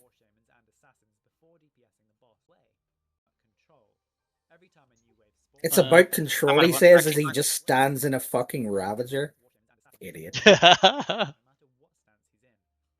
the boss's defensive stance, you should not DPS him. The only exception is if you're running low on time before they enrage. Sometimes in his third defensive stance, when there's only 2 minutes or so until Okay, here it is. Let's see. Come on, man. Oh, it's coming towards you. It's coming towards you. Tick, tick, tick. Oh, he went down to like. See, I don't need to move out Okay, of that. so that It's would fine. that would kill anyone else. That would though. kill regular. That would kill regular characters. Yeah. But that was like 4 ticks, right? That's why you don't want those. I think 3, but yeah. Once he gets to 10%, just like normal, you should ignore any ads and burn the boss. Do ensure to keep War Shamans interrupted and away from the boss to prevent him from healing. This fight is generally easier if you keep his rage low. You obviously need to dodge his heroic shockwave ability and the lines that follow. Obviously. The effect is slightly larger than the animation, so give them a wide berth. Kill War Banners is absolute highest priority, and for War Song you really want to use a raid cooldown such as Demo Banner to reduce the damage. Ideally, whichever tank is currently tanking the boss will announce when War Song is being cast to allow your healers time to prepare with cooldowns. Little Curtis fight. This is also a good time to use personal cooldowns. The tank mechanic is kind of interesting. So he puts like a thunder armor on the tank, and you know, we're gonna want to like taunt swap at certain stacks. But if you have the thunder armor on you, you don't give the boss rage when you attack him in defensive stance. So we're gonna try die by the sword taunting for the warriors, and that way you could just like stay on the boss during defensive stance. Not sure if it's gonna work or not. Yeah, it's just a guess, that one, but I assume it works.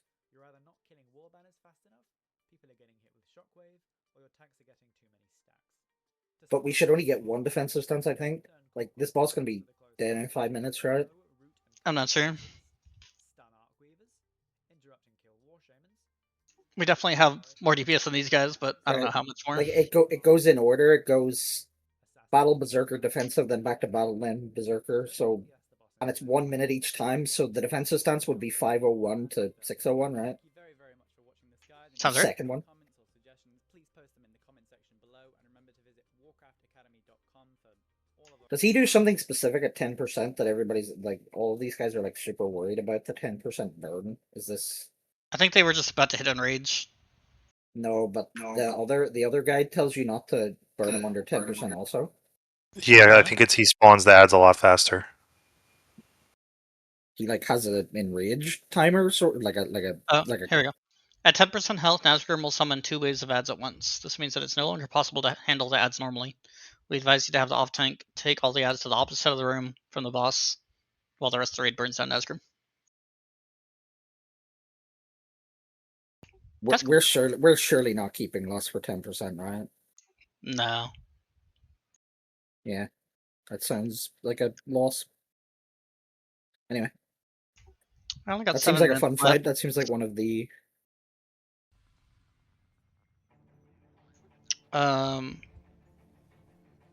Should probably watch the spoilers of Pandaria, maybe. I'm not sure because I feel like that was the one we know least like, or like the least sure about our strategy. Yeah. I think this one's good for everyone to know. Nope. Sorry. So we're gonna spread people out throughout the whole room. I think I still need to assign that. There's gonna be these. Well, let me just tell you the base of the fight. So everyone has. You can't get healed normally. So if you go down to half health, you can't get healed up. It's You like have the a Tortoise thing. Yeah, it's like Tortoise, but you always have a shield no matter what. Or well, you always have the debuff. So you don't want to lose health here because it'll be permanent for that phase. There's these little white orbs around the room. If you touch any of those orbs, you instantly lose all of your shield, which is bad. Do we know how that HP mechanic works exactly? Like, if I have a shield on me, does that add to my shield but protect it? Yeah, I think absorbs are usually on top of the normal. So the warlocks are just going to be retards on this fight and just keep refreshing their shield over and over, and nothing will happen to them. Yeah, maybe. We'll have like an extra 150k HP at all times. So these purple circle spawns all around the room, and one person needs to soak them. So it is really important to soak them, but if you see someone who's already in it, you don't have to go in it. And they hit really hard. You want to pop a defensive. So you can see this is a warlock, and he should be pretty tanky. He doesn't pop a cooldown, I think, for this one. Or I don't Does know. he have Soul Link? I don't know. He doesn't. But look how much health he goes to. Wow, he doesn't have Soul Link though, which is kind of. Yeah. So it's really, really important when you go to soak, you pop a defensive. If you don't have a strong defensive available, like maybe try to let someone else go in first. But they have to be soaked no matter what. If they don't get soaked, it does that damage to the whole raid, and it's pretty much a wipe. Yeah, that's gonna kill everybody. Even if you're gonna die, go in it and soak it, and we'll battle res you. But ideally, you have a good defensive for it. Arcing Smash, he just picks a triangle of the room and smashes it. And we're going to put a world marker there because that same area will get smashed again later. Another purple circle, soak it. If there's any near melee, by the way, let like a melee guy soak it. And you guys focus on the ranged ones. Every so often, he'll just launch people into the air and spawn some ads underneath them. The ads just should get taunted in by tanks, and you don't even have to like kill them. Just the tanks will tank them. They'll get cleaved down. Another smash on another triangle. We put a world marker there, so now triangle and diamond are both marked. You can still be standing on triangle and diamond right now, but later on you'll have to move away from them. Or did he take no damage from that one? He popped shield wall. Right, but and whatever this is. And bargain. Oh, he has. Yeah, he's got dark bargain up. So how does that interact with this? You reduce the damage of wall. Dark bargain makes you immune for 8 seconds, and then you take the damage as a dot, right? Right. So but the shield would be getting ticked for but the he dot doesn't. damage that he He took. doesn't have the dot though. It's still up, right? The dark bargain. Yeah, he's still immune.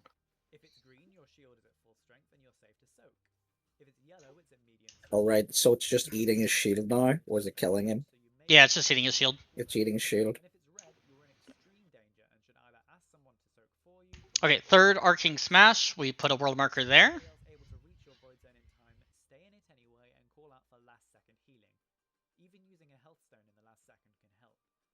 Even if you do die or drop to low health, it's better than letting the void zone explode.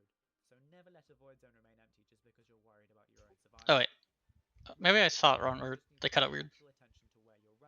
I don't understand this not healing thing. So you can't get healed if you're sub 50%, or how does this work?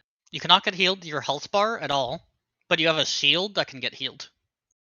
Okay. And if you absorb the thingy, it eats that shield entirely, and you take raw damage. Yeah, you never want to touch these white orbs. It just gets rid of your shield. Okay. So he's just got a weak aura that shows the power of his shield, and see that it's green. Yeah, green is good. Yellow is mid. Red is slow. So the healers have healed his shield to full. So the shield is your entire health bar, right? So yeah. So he has a 775k shield. Right. Do these little orbs go through your health? Go through the shield then? Like what is the purpose? Why can't he soak these? The yellow orbs just completely remove your shield. You'll have a green shield, and then you run over it, and you have no shield. You have to be healed again. I see. The main point is they get out of range and into melee as quickly as possible. They don't hit to put them into melee. The main point is they get out of range and into melee. I didn't see them show the other mechanic. Oh, here it is, Breath of Ysarge. So once he does 3 slams, instead of doing a 4th slam, he does Breath of Ysarge, which hits those 3 areas again with a giant breath. So when Breath of Ysarge is coming, you just have to get completely away from those world markers, and it's a really big area. Like, it's bigger than it looks. You have to get completely away from those world markers. It's important to get them into melee quickly because their slowing aura can make it very hard for range to escape the arcing smash areas without dying. Those are the only mechanical differences to phase 1 of this fight. So you'll start with your range spread. Oh yeah, I think these ads, they have like an aura around them that slows your movement speed and casting speed. Correct. So you want you them can in just melee? Yeah, you want them in melee. So like the tanks are taunting them in, but you can also just like try to knock them in. You don't want to get threat on them. That would be bad for you. So why did he soak the first one in the manner that he did then? I don't know. I think he just messed up, but maybe he did it on purpose. He knew he would live it, and I don't know. Anyway, his health's giving me anxiety. I'm not Yeah, gonna do it's this. just like add 10% health for the rest of the fight. Yeah. Well, until next phase, where you can get healed again. Yeah. So this is the second Breath of Yasarj. After the second breath, everyone stacks into melee in front of the boss. If anyone has any immunities at this point, we want you to pop your immunity and boots and just eat as many of these orbs as possible so we don't have them for the next phase. So hunters, monks, mages with greater invis, rogues with cloak, just pop your immunity and eat all of these orbs. How much time do we have for doing that? Oh, that's why he's playing Dark Bargain. Is he eating the orbs? I just saw him. They just run into 2, or he just ate it without a cooldown. You can be healed during this. Oh no, he did immune. Yeah. So during this phase, you can be healed. So we want everyone to stack up. He does this like giant cleave, and it shares damage with everyone in it. Right. Looks like they're doing the cheese where they're just having their tanks eat it to get lots of vengeance. We might play around with that, but to start, we'll just go with the safe strat. How much did those orbs hit him for when he soaked them? Then his HP didn't move. I don't think they do any. Do they do damage? Maybe a little bit. I think it's like 200k. You have to Yeah, look it up. it's not that much. It's mostly about the shield. So right. So they're easy to soak. Yeah. Probably. I mean, why wouldn't you cloak it though? If you want to save it for later, I guess. I was more worried about. For what? I was more worried about myself. Like I was worried that. I was thinking, should I play Dark Bargain on this or no? Right. Yeah.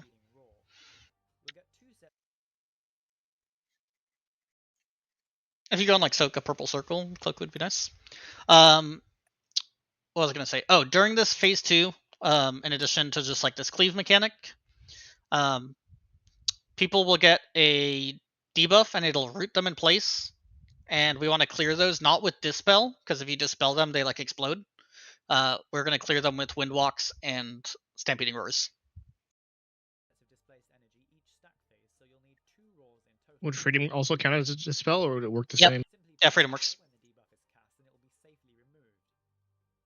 Or if anyone else has any other abilities that remove slows or roots or whatever. Like that. Hiker's List. Yep. All that stuff.